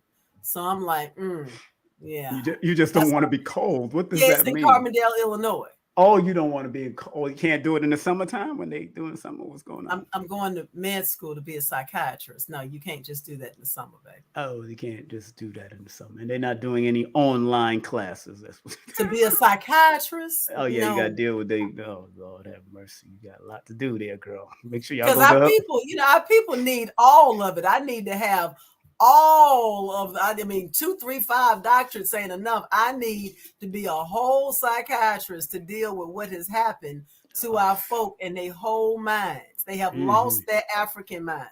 And you know what's so funny? You know, our late great Dr. Africa was also into psychiatry for 13 years. Yes, he was. And he said he had to leave it alone because people crazy. He said people crazy. Yes, he told me that. He said they after now. This is what's so funny. Dr. Africa said, and he was good friends with Dick Gregory. Matter of fact, Dick Gregory used to go over to the house and to their house and get acupuncture from Dr. Melanin. Oh wow! Do all that at the house. Okay. And he took Dr. Africa's class. Dick Gregory took Dr. Africa. I did too. Yeah, he did. Yeah, you did too. Yeah, he did it when back in the day. Yeah, we all took Dr. Africa's class. But he told me that they had to. All the psychiatrists had to sit around in a circle and talk each other down after every week. I promise you. That's how. Well, you know, sometimes I done called you Simon. Yeah, I know. Simon. Just relationships only. You call me talking about who this Negro. Right. That part.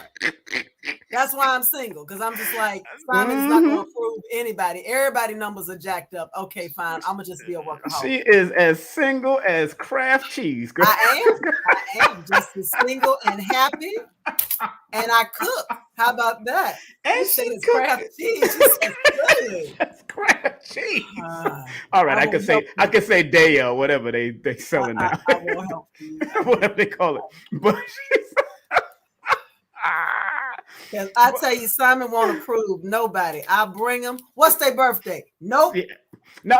I know. Don't do that. Don't do that. I will give you their good and their positive. And if like I tell you, if they're not willing to improve themselves, the it won't work. good is he's got 32 teeth in his mouth. No. I give you what it is, because the numerology is objective. It's objective. So if it's objective, I don't ask you, it is always jacked up. So I'm just like, you know what? I ain't got to do it. But Neat, that's why Belkis, that's why I stopped doing compatibility. I know. Relationship. Because wasn't nobody compatible on the earth. Because nobody 12th dimension. Because they're not ain't serious. Nobody on the earth. People are not serious, and they're not willing to put in that work. They willing to put in that work, you know, and so it is what it is. But at least Dick Gregory and his beloved wife put in that work, and they put in that work, and he had all 10 of those children came through her. Work. Yes, there was lots of work going on. All 10 of those children came through her. Yes, there it is. My aunt did that with my uncle too. My aunt, you know and my how uncle much love that is? That's a bunch of love. That's a lot of love, man. I you know, you gotta, and especially somebody who's traveled so much. Absolutely. I don't know that I've ever loved anybody like that. 10 babies worth of love. That's a bunch of love. After about 5 babies, we're gonna have separate bedrooms. Don't look at me. We don't we don't have nothing to talk about. Oh, we make it think I'm gonna have a lock on the door. No, don't come in baby here. number 5, I'm good. My quiver is full. And she's born November 24th. Oh, very loving. Yeah, she's a Sag. It's because those November Sages are beautiful people. They're nurturers. They're natural nurturers. So she nurtured 10 babies worth. So yeah, that's Sabi is my aunt that was born. That's a Sag. She was born, I think, December 15th. She had 12 children from my uncle. They all 12 children all together. Yeah, I grew up with a whole bunch of. My other uncle had 25 children. My grandfather so habits. Legend says he had 31, but we only know 8. Not the legend. Legends says that he has 31, but but you know, there's 8. I remember one time, big up to my uncle Rudolph, may he rest in peace. Uncle Rudolph said I was at the house. Uncle Rudolph, a picture came, his wife picked up the mail and said, yo, he said, hey, this look like one of your grandchildren. He said, no, man, one of mine picked me. One of my 25th child, the 25th. Okay. I was there when the 25th child came through. Okay. That's my uncle. He was something else. Very handsome. Something else. Obviously, obviously there was some handsome going on. Now, if you see all those D'Souza's acting, pay attention. They might be one of his children or his grandchildren. D'Souza's, spelled D, small E, S-O-U-Z-A. Yes, D'Souza. That name. Absolutely. Pay attention to those ones. Okay, the girl. Yeah, but let's continue because again, big up to Lily and Gregory. Yes, and all indeed. 10 children and all the grandchildren and great grand and Ayana, who I've worked with before at UAM. She's a wonderful lady. And see, those are ladies, you know. And as I teach the daughters of my aunt class, I help us to release that stereotypical woman, which is a man with a womb. And I teach us to become ladies. Lillian Gregory is an example of a lady. That's a lady. And we don't see ladies. We see boss babes, but we don't see ladies anymore. And it's so beautiful when we can see ladies show up. Ayana, she's a lady. Yes, you know, and there's nothing weak with being a lady, but there is a beauty in being a nurturer. There's such a beauty in being a nurturer. So yes, indeed. Yes. That is the absolute truth. Yeah. And actually men marry ladies. Now they'll date a woman, they'll shack up with a woman, have a bunch of babies by a woman, but they marry ladies. They marry ladies, ladies that can cook. Ladies that can cook. Ladies that can, let's make sure we are clear. Clear! Clear! Sound like I'm in Scientology. Clear! Right. Clear! There's an audit going on. You make sure she can cook. Don't play. Oh, well, I'm teaching. I got another class coming up in March, and all those ladies will learn to cook. You have to cook as a requirement. You're going to be learning the 42 laws of Ma'at, and you have got to be able to cook. Oh, yeah. If you come in as a non-cooker, you're going to leave burning. Oh, you're going to cook fooling around with me. Yes, indeed. And that's why I like about, Dick Gregory spoke highly of the Honorable Elijah Muhammad on what he did with men and women back in the day, how he was able to clean them up and turn them into something. Absolutely. From the gutter to contributing parts of society. And see, it's beautiful because the symbiotic relationship between the Nation of Islam and the Moorish Science Temple of America, all of them studied under Prophet Noble Drew Ali. And so that's why you see the similarities. You see men that were incarcerated, men that were gangbangers, all of that, clean up their lives and become full contributing parts of society, get married, become fathers, lives completely changed. That's what it's all about. That's what legacy looks like. And that's exactly what our wonderful Baba left. He left a legacy. He showed us how to be a father because he was active in his children's lives, even though he traveled. Yeah. He showed us what that looked like. He kept his name clean. He was a beautiful man. Beautiful man. Yes, and sharing your memories, of course, and of course having on the two comedians that came on and the laughologist who translated her comedy into therapy now, because laughter is a therapeutic thing. And the use of laughter, Dick Gregory used laughter to be able to open people up.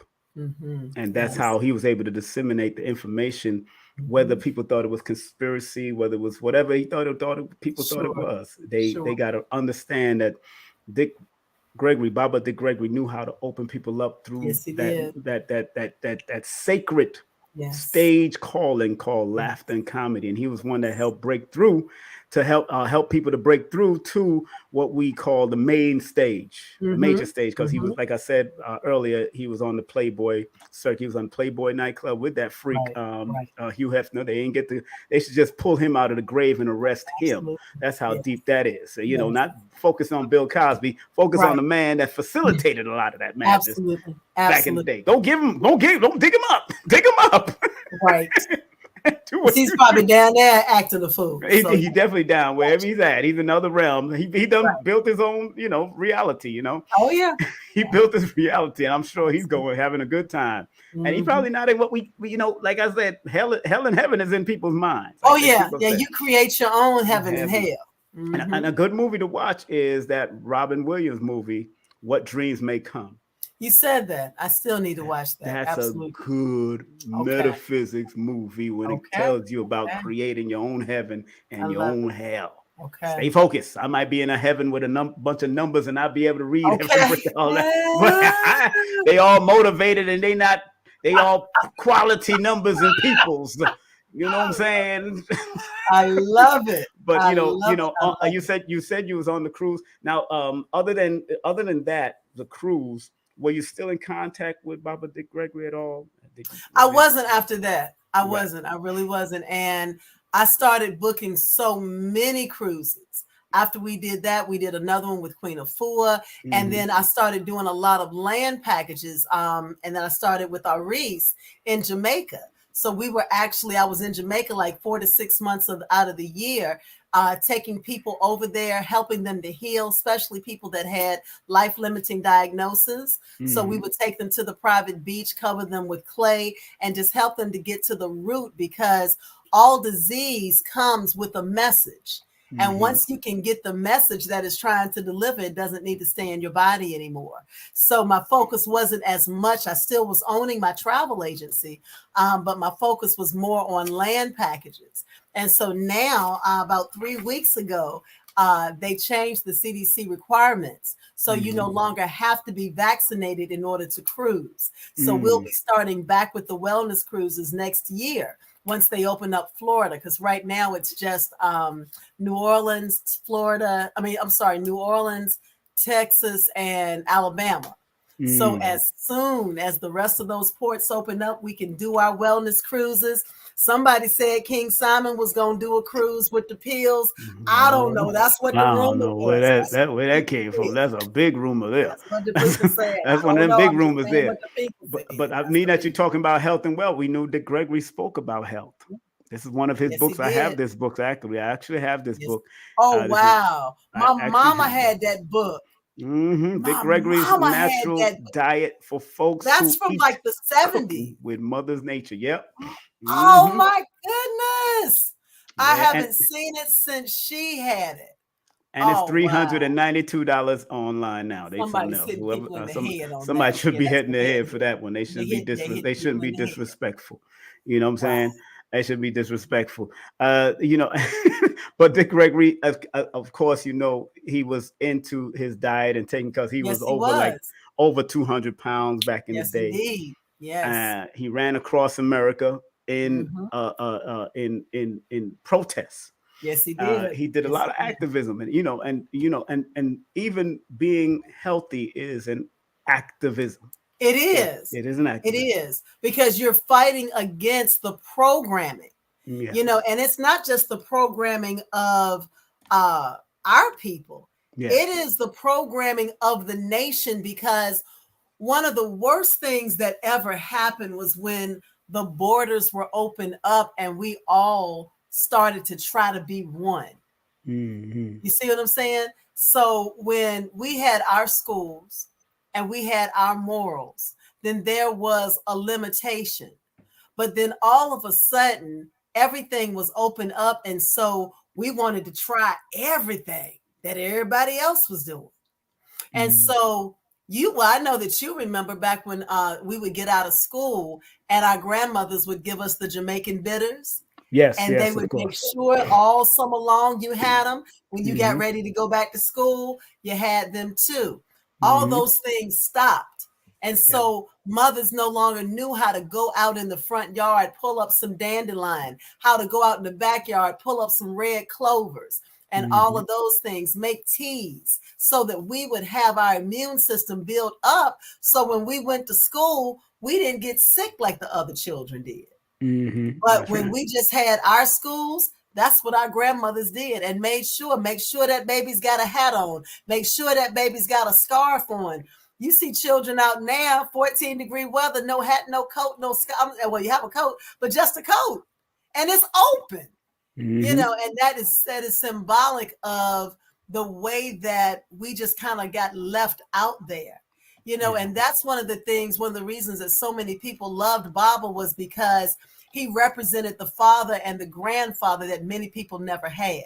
And he was open. He was open and he was loving. And I believe that was one of the parallels that he and Mama Lillian had. He was as much of a nurturer as she was, but he was just straight up and direct. And people didn't know how to take somebody being that straight up and that direct unapologetically.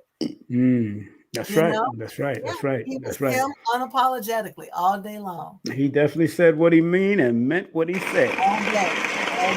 Family, please go to his legacy shop, his legacy site at www.dickgregory.com. That's www.dickgregory.com. And why I say this is because the new book that his son just re-edited and put out, The Essential Dick Gregory, came out yesterday. This is The Essential. And go watch the one and only Dick Gregory documentary. That was very good. I enjoyed every minute of it. What is that on Netflix? What it's is that on either Amazon Prime. It's on Amazon Prime. Excellent. I watched it. Yeah, I watched it. It was very Amazon Prime or Hulu, one of them, but it's definitely on there. But I watched it like last month, and I was. What's the name of it, Simon? The one and only Dick Gregory. Oh, it is called the one and only Dick Gregory. You can go there. Yes, so it's just showing his life, what he was, how he grew up, how he was raised. They went through it, and they interviewed certain people. Even Mama Lillian was in there too. So great. The children, of course, Christian. He's one of the people that was in it. The son, and you know he has 10 children, but everybody's behind the background, or somebody's like Free Gregory manages Ayana Gregory. Right. Absolutely. You know what I'm saying? So I remember Free. I used to have her. I have her number too. And what's so interesting, you know, I remember he named one of his daughter Miss. Yes. So they will never call her out of her name. Absolutely. So I was like, Miss Gregory. Absolutely. Yes, he did. And that's how witty he was, even with naming his children. He meant that thing. He meant it. Like I said, he was unapologetically Dick Gregory. So you either liked it or you didn't. But I'm not about to change for you. This is what it is. I love it. That was so hilarious. Miss Gregory, you know what I'm saying? And I remember reading that book, Nigga. And in the back of that first book, Nigga, that Dick Gregory actually wrote years ago. That was his first book, actually, that he put out. People don't know that. I'm gonna put that on the front screen too, because you know that was one. That was matter of fact, that was given to me by my father. That particular book was given to me by my father. It's called Nigga. Those who don't know, now you know, nigga. So if you don't know, we're gonna help you out to know this. Let me put it in the front. Hold on one second. Let me take this off. Okay. Of course, go to his website, www.dickgregory.com, because this is why. And of course, please support our dear sister. I'm going to give you her website right now. Again, HEALatlanta.com and 518 Soups. Now, I feel like talking about them soups too, but we're gonna have to save that one. They're gonna save that one, because that one there. To you, boy. Tell the people what happened to you. That soup done. That's a Lord have mercy soup. I heard you had a cobbler too. Was that a rumor? Or the cobbler is almost finished. That's how much cobbler I got there. You know what I'm saying? How is it possible? Girl, it's less than 24 hours, Simon. There's a scripture or a law or something. Almost finished. It's almost finished somewhere that says you can't do that. It's almost finished only because you gonna give a reason? Let's hear the reason. Only because I still have a semi-sweet tooth, and this book here. Let's not go there. Let's not do that. This book here, nigga. Dick Gregory. Nickel. This book here by Dick Gregory called Nigga. Let me just make sure y'all are clear. This ain't Memorex, baby. This is the real deal book here. This book here by Dick Gregory. I read it years ago, and in the back of the book, he spoke about that's like a blurb in the back of the book. He spoke about going to one of those white restaurants back in the day. Absolutely. And he asked for a whole chicken. Yep. And when the chicken was delivered to him, white guys came over to him and said, you know, whatever you do to that chicken, we gonna do to you. So he had his knife and fork, and he put down his knife and fork, picked up the kitchen and kissed the chicken. And that began his vegan journey. Yes, sir. Yes, sir. He put down the chicken and kissed it. It was so funny. And they didn't know what to do. Like, well, how do we respond to this one? Probably, I'm telling you, he was quick on his feet. Oh yeah, absolutely. Because you know he wanted to tear that chicken up. Come on now. Hey, after all the stuff you were doing, of course you want to tear the chicken up. This brother here. But I you know, you got to commend him for all day his wit. Yes. And like I told the last comedians that was on before, when speaking to him and Bill Cosby while I was doing radio on WWRL, one of the oldest black formatted radio stations, the oldest black formatted radio station. That Queen of Four was also featured on by Bob Law. Bob Law was the one that put on. That was my boss. That was my boss. He, Dick Gregory, and Bill Cosby, the elders, said, how do you become a great comedian, or at least a good comedian? You had to be relevant, paraphrasing, by reading. Both of them said the same thing. And that's the struggle now, is trying to get people to read. Will you please read? Read. Ikra. Yes. That's the Quran says. Ikra bismi rabbika alladhi khalaq. Read in the name of your Lord. Yes. Oh yeah, I can still recite. I got it. I got my little Arabic too. Just a little bit. Yes, indeed. So reading is very fun to the mental family. Yes, that's right. And go get Baba Dick Gregory's new book called Essential Dick Gregory. The Essential Dick Gregory, edited by his son Christian Gregory. Again, get that around the applause. Go get it on the website right now. Go get it on the website. Yes. Go get it on the website. Stop playing. They did an excellent job with that website, Simon. It just, I mean, when you read it, it's just like you're in the middle of the experience with him. Yes. Yeah. That's so right. They did an excellent job on that. But before we close out, my dear, because I got to bring you on for a more individual, intimate conversation. All right. And people shouting out Asir. Yes, Asir was here recently. Thank you very much. And if you do want to go to Asir's, go to his YouTube page, Asir, the Duke of Tears. He puts up a video every 2 weeks. Yes, he does. Every 2 weeks. Big up to Professor Grandmaster, one of my teachers in martial arts, Bill McLeod. He's tuning in also. Big up to him.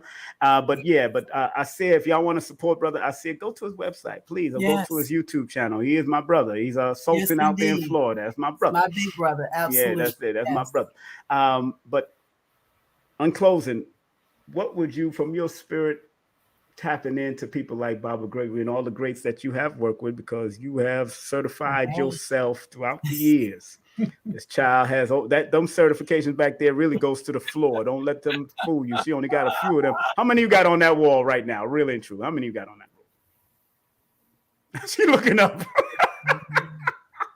It's 28, and that's just because that's all I had space for. Yeah, last time we counted like 50 that time we put on the walls when you was at your other house. I had 28. More space over there on the wall. Yeah, you had more space on the wall. I got more books now, so it was like, okay, I don't want to put certifications on the book, so yeah. Yeah, so so she got you go. So from your spirit, what would you say about Dick Gregory in closing to our young people and to the men and women that may have people that come out of them one day? Yes.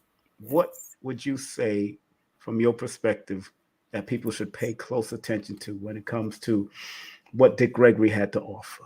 Yes. Please, let's share that. That the only thing that you have that matters is your word.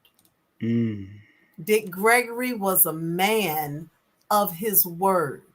He's meant what he said, and he said what he meant, and he did it unapologetically. And the reason that he could do that with such a resolve is because he read and he prayed. Yes. And so it helped him to have a standard to lift up and to bear. He was the walking epitome of, if you don't stand for anything, you'll fall for everything.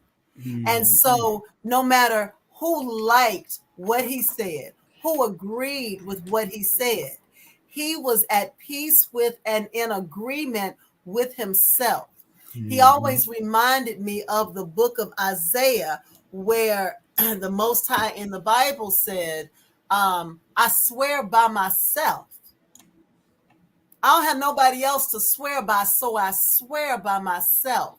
And that was his attitude. I swear by myself. I'm going to say it. I'm going to back it. And I'm going to teach you to believe it. Now, if you choose not to, it's fine. But I'm not just giving you anything off the cuff. I'm giving you what you need to live. And that's exactly what he gave us. Give that a round of applause. I'd like to say in closing, family, as I've brought him in once, but I've worked with him and did security for him a few times, thanks to the late great Leola Maddox, Alton Maddox's wife, and Alton Maddox. I opened up for Dick Gregory at a lecture also. I opened up for Dick Gregory. I was just looking at it on. I wish I could show that, but I thanked everybody in the audience and thanking Leola Maddox and Alton Maddox for allowing me to open up for Dick Gregory in a crowded house. I was teaching on disaster preparedness, and I was able to speak before the elder. And it's not an easy thing to speak before your elders, family. That's right. Because when you have elders that, like a Dick Gregory, like a Alton Maddox, like a Lloyd Strayhorn, and all the greats, I've heard Kabahaya Wata and people like Professor Smalls and them, that they get nervous when you're in front of your elders. Oh yeah, absolutely. Because they're your elders. Because the reverence that they deserve, absolutely. Exactly. Yes. You wouldn't let people, you couldn't just speak in front of John Henry Clark without knowing what you know and what you know, and you better know that. And I didn't go up, and I didn't go up there to speak numerology at that time. I spoke disaster preparedness and the importance of it, because I had already studied it for over 15 years. Thanks to Brother Aton Edwards, who was on Lloyd Strayhorn's show just recently. He'll be on my show soon. But what I feel what Dick Gregory had to offer was eternal love for his people.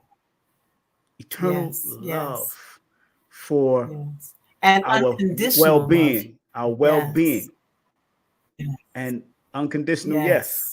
But and because he loved himself and his family so much, and he gave up his family sometimes, going in between to be with people. He showed me as one of the elders that I never was raised thoroughly with my father. He was like a grandfather that I didn't have, that was just there to disseminate, or a father that I didn't have to disseminate certain information that I needed. And every time I met him, and I remember walking him to the car. Doing security for him, and everybody else was rolling, and we just making sure his back is watched and making sure and he was leaving from our lecture that day. He was leaving from this particular lecture that day. He's leaving from that lecture. Walked into the car through the back. And I said, he said, King Simon, thank you, man. Thank you, brother. Thank you. And he was telling me, he told me, he said, tell Queen of Four to get with me, because I'm walking around with diapers on. That's what he said. He said, Baba said, I remember that. I remember. It's like TMI. I'm like, that was May 2013. I remember that because he said it to me too, and I was like, okay, I tell him.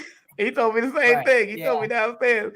And May 20th, because it was a tribute to I ain't never tell nobody that, Simon. I didn't know nobody else knew that. He told me. And I said, yes, I'll connect you and give you Queen of Fool's number. I don't know if they ever contact, but that was how real he was, and how much he was, although he was into health, he was still willing to go and have someone help him. Yes. He still offered to help and ask for help. That's right. When he didn't know, when his point of view went to a point, he would go to a Dr. Africa. He would even big up Dr. Sabi. He would big up Queen of Four. Because I remember back in the early days when Sabi came out, he said, there's a man in Honduras that can heal anything. Heal AIDS. That's what he said. Yes, indeed. He backed him. Yes, he did. He did back him. I don't know what happened as he gotten older, but I know back then when he first came out, he backed him. Sure did.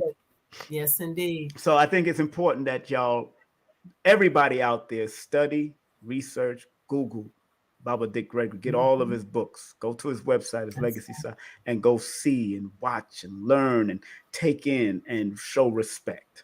That's all I can ask, and what I got to do, and what I'm doing here, and trying to, no matter how many people is watching and how many people will watch, it is all about integrity, because he taught that. It's all about helping people to get through what they're going through with even laughter. That's what he taught. It's about help and keeping people wise and on point, and being respectful. So, Absolutely. Empress, I want to thank you very much for coming on, of course. Thanks for having me. And of course, I want to thank the great two comedians, Sinck and Melanin Bee, that came on earlier in the last hour, the hour before.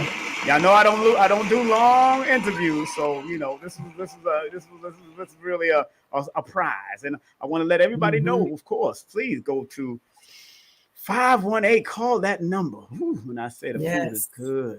Did Gregory loved her food too? I think. Did he ever taste your food? Yes, Okay, he did. good. Yes, he did. Lord have mercy, this girl can cook, and this is a website right there. But if you want that delicious food, you could call that number, text the number 518. Or text it, yes, indeed. Now, text her. Don't be calling all late at night. 518 food. 518 soup now. 518 soup now. And I tasted her sea moss, and I did not text you and said this needs to be a baby food. Yes, formula. she did. Yes, product. she did. Because we put sea moss in our baby food. Yes, indeed. Oh, yes. I thought I was getting fed like I was a baby again. Every spoon in my mouth felt like a breast was in my mouth. Baby food. I was loving it. So people, she delivers to all 50 states and Canada. Don't worry, don't be embarrassed, girl. You know how I am already. It's just me. That's just me. But her food is delicious. Her food is delicious. And that is the number directly to her. This is the website, HEALatlanta.com. She has workshops. She has classes. She does all. Tell them what you do also through the website, darling, please. Yes. So the goal is to help you to come back to your most authentic self. So we help you to get rid of the programming and help you to really realize who you are so that you can actually connect with your ancestors. That is the most important thing.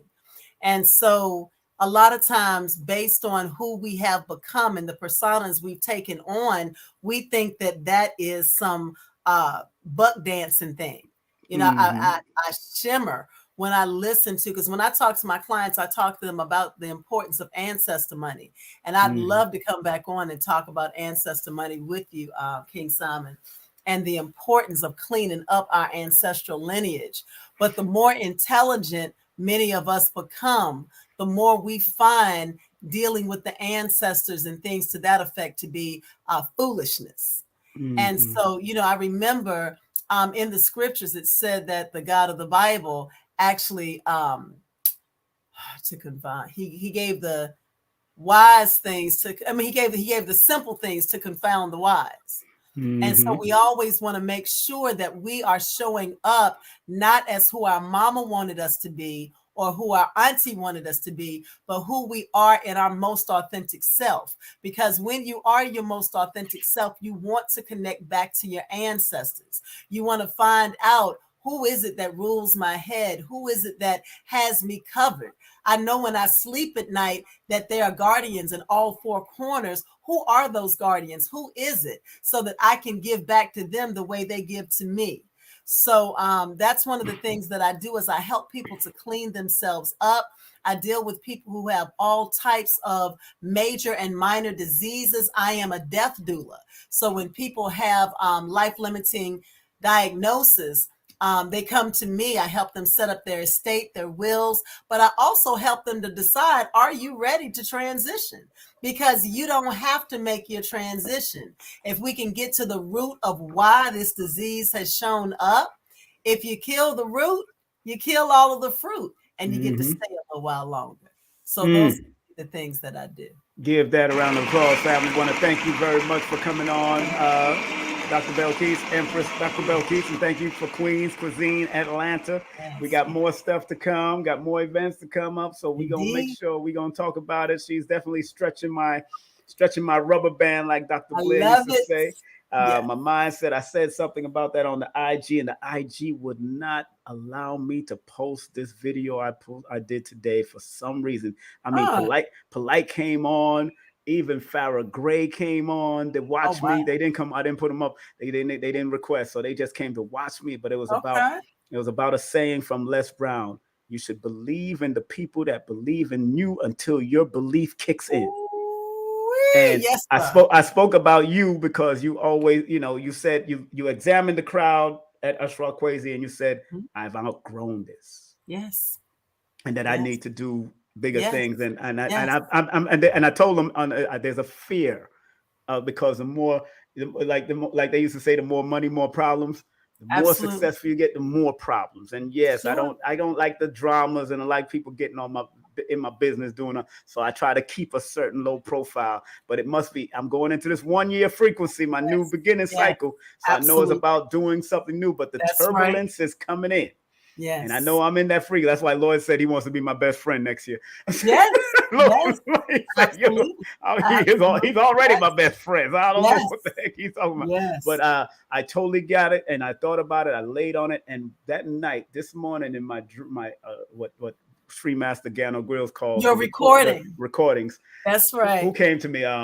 Comedian Ali Sadiq. Him and I was sitting down talking, and then Nick Cannon came into my frequency. Okay. He wants you to have some more children. He was just sitting down and talking. Remember, me and him was like 6 to 7 degrees of separation right now. Because Mr. G and him are the producers, of me and Mr. G are good friends. He tells people about me sometimes.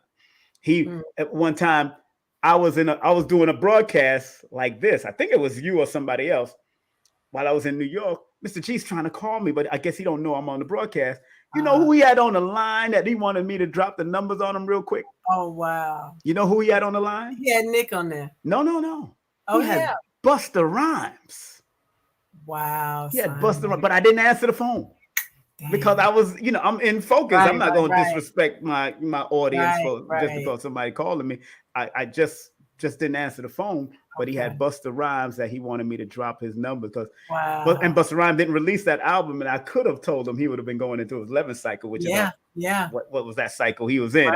But I just didn't get him, and I know Busta from Flatbush, Brooklyn. Sure. It's like so, but I didn't get. But Nick, I know, and he told because he asked me about Nick. But Nick came to me in the dream. We were sitting down and talking. I can't remember what him and I were speaking about. And the week before that was Mike Tyson. Him and I was driving together. Okay. Before that was Beyonce and Jay-Z. I was sitting in their house at a table. And they were showing, and then he told me, he advised one of his counselors to take me to one of the representatives, their business representatives, to take me around the house and show me something. Okay. And I just kept on getting these celebrities. They just keep on coming to me. And these these recordings. Okay. So, yes, the recordings. That's I know there's something going on as I'm transitioning to this next dimension of. I mean, you got to even look at the significance of that, of who's coming to you, not even them individually, but corporately, what they represent. So they represent a higher level of accountability, and that parallels it because you hadn't told me that. So that parallels exactly the conversation that we had. So taking things up to that new level, even new places. You know what I'm saying? So there's a new level of excellence and greatness that's manifesting through you that you simply can't fight. I mean, who has these people coming in their dreams? So that's letting you know, hey, Simon, it's time to raise it on up. It's time to bring it on up. Come on up to the next level.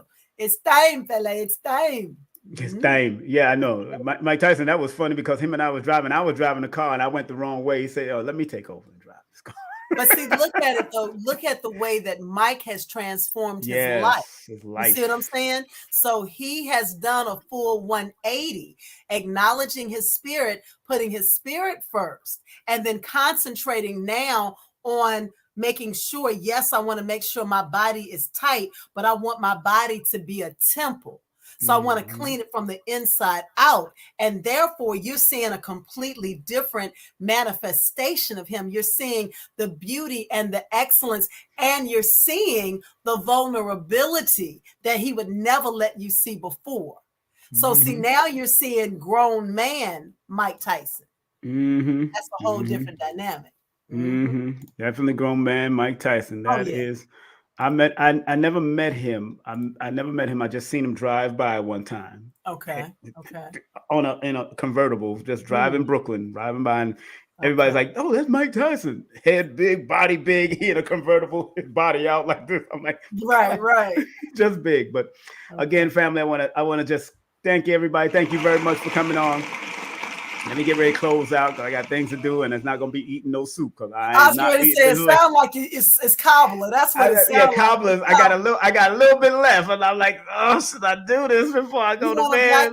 There are rumors that I'm looking for taste testers in Atlanta. Yes, for seven taste testers for blackberry cobbler. Now, if you happen to want to be one, yes. Because I need 7. I need 7 independent people to tell me what it does for their life. So if you want to be text that number right there. Text that number right there. Text that number. Text that 518 soup now. Matter of fact, we're gonna be having a big tasting thing soon. Oh yes. So that's gonna be big when we do it. We probably find one venue and see what we could do. But this, I'm telling your family, she got the food. We went to a taste testing. Lord have mercy. I couldn't even finish it. I had to put it in the bowl, and I just gave her bowl back the other day, last night. I said, "Here, girl, here's your bowl. Here's that bowl. Here's your bowl, girl. I don't need this bowl in here no more." It just reminded me of the food that I carried home. Yes, indeed. I put it in my veggie bag and took it home. So like again, in remembrance of. I said, "Lord, let me throw this at her car. Take this fucking bowl. I don't want to look at it no more." Well, thank you very much, my dear Bill Keysack. Thank you very much. Thank you very much. Thank you very much. Okay.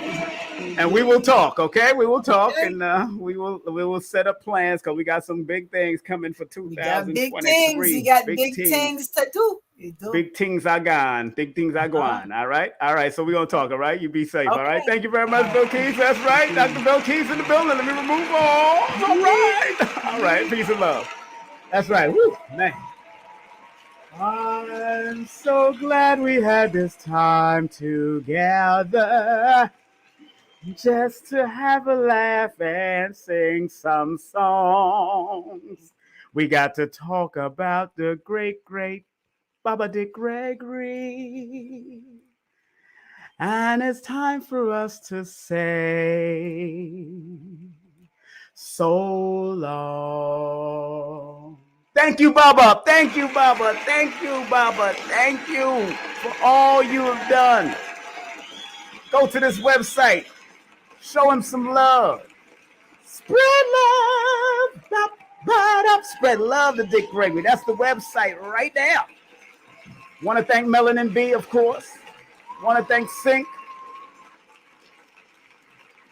Want to thank all of them. Want to thank you. And we're going to close out a little bit. I'm going to close out a little differently. I'm going to play a little bit of this and a little bit of that before we finish. We're going to play this, close out with Dick Gregory. We're going to close out with Dick Gregory, family. Here we go. Thank you, Dick Gregory. There it is. That was Dick Gregory. And the beautiful thing about that experiment, you can't lie. You cannot lie.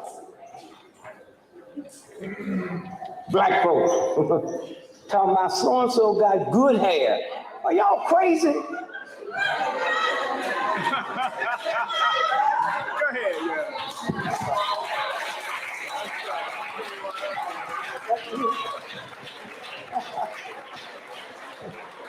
You see how wise she is? She said, "I'm gonna wait and make sure it's safe." Somewhere. The civil rights movement was the greatest thing that ever happened in the history of the planet.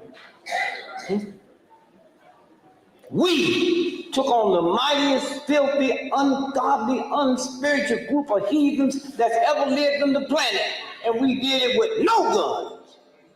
And this boy will kill his mama. But we brought something there he'd never seen before. He'd never seen before. Somewhere. I was the first black comic to work a white nightclub because Hugh Hefner brought me in. You could sing, you could dance, but they wouldn't let you stand flat-footed and talk. So then they would find out who you are. And after that, Eddie Murphy, one comic that made over Hollywood $2 billion, $200 billion on movies. They didn't care about what they was missing. They just didn't want nobody to know. And they wasn't worried because most of you all don't know who you are. That's why I was so glad Obama got to be president. Ain't got nothing to do. Do you like him or not? If I knew him, I probably wouldn't like him. I didn't want him to be president for that reason. Now, I do have to admit, I got to apologize to white folks since he's in. Because these white folks had convinced me before he became president that all of us look alike. And I know we don't look alike to him. Ever since Obama been president, I haven't had a white person walk up to me and say, "Excuse me, Mr. President."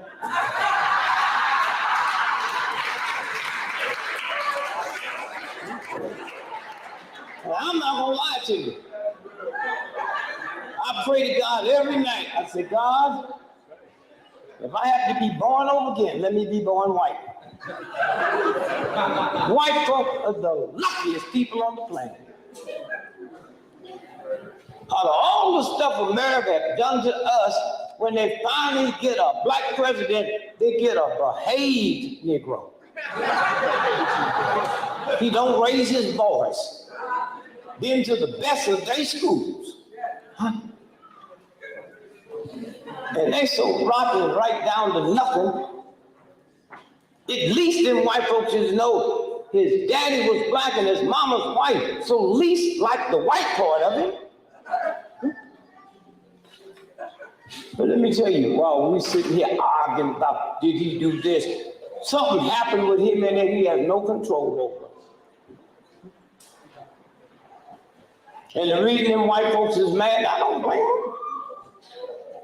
Little ignorant, redneck white folk, can't read, can't write. But up until he got in the White House, they could always say, at least I ain't no nigger. They can't say that no more. They get up in the morning and see a black man. Most powerful human being on the planet. Go to bed at night, they see a black man. See, I tried to get to him and say, you know they're looking at you, just wink.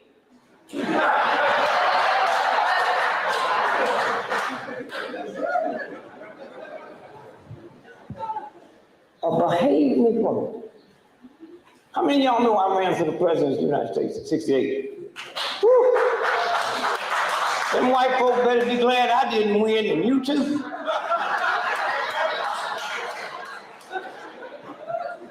First thing I do right after I was sworn in was dig up that rose garden and plant me a watermelon bush.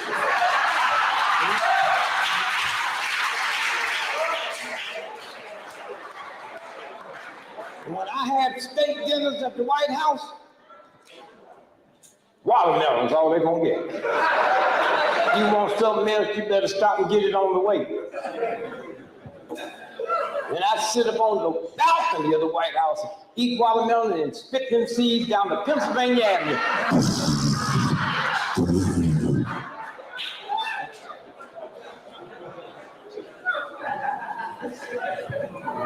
What did Tiger Woods say? I ain't no nigga. What do you say? He was Appalachian? So I sent him a little note. I said, if you think you Appalachian, you go to the White House with 12 of the most powerful white businessmen on the planet. And when y'all walk out that White House to go to eat dinner, and you turn right on Pennsylvania Avenue, and then three racist white cops come and say, hit the ground, nigga. which one of them think you gonna think gonna fall? Matter of fact, them white boys didn't even hear it. Tiger, why you on the ground?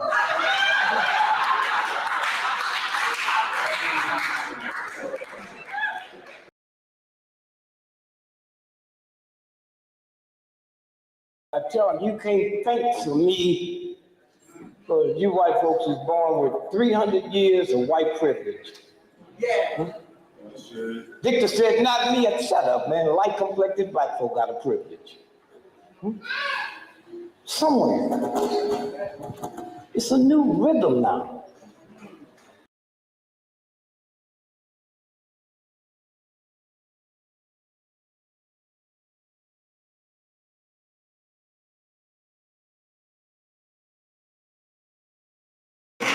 Thank you, Baba Dick Gregory.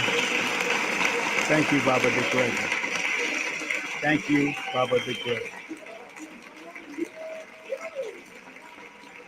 This has been our show. I want to thank each and every one of you. I'm going to close out a little differently, so just enjoy the close. Take care. Make sure you go to his website, dickgregory.com. That's dickgregory.com. He would have been 90 years young today.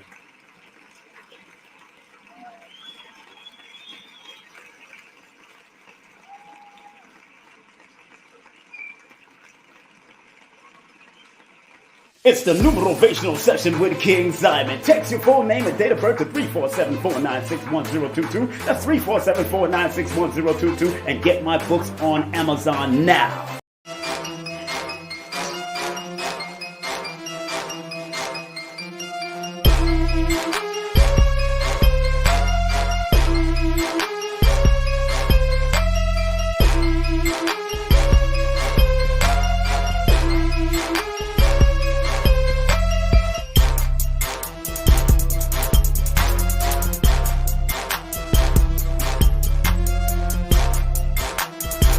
Hey, this is King Simon. Remember, make sure you go to my website, kingsimonproductions.wordpress.com. That's kingsimonproductions.wordpress.com or Linktree at King Simon the Numeral Beta. Get all 4 of my books, and of course, that's the Numerovation for Mental Stability. Numbers are simple, people are complicated. Number are simple, children's health is important, and no promotion is bad promotion. Just spell my name right. Make sure you get them now on all my links. That's kingsimonproductions.wordpress.com. Go now.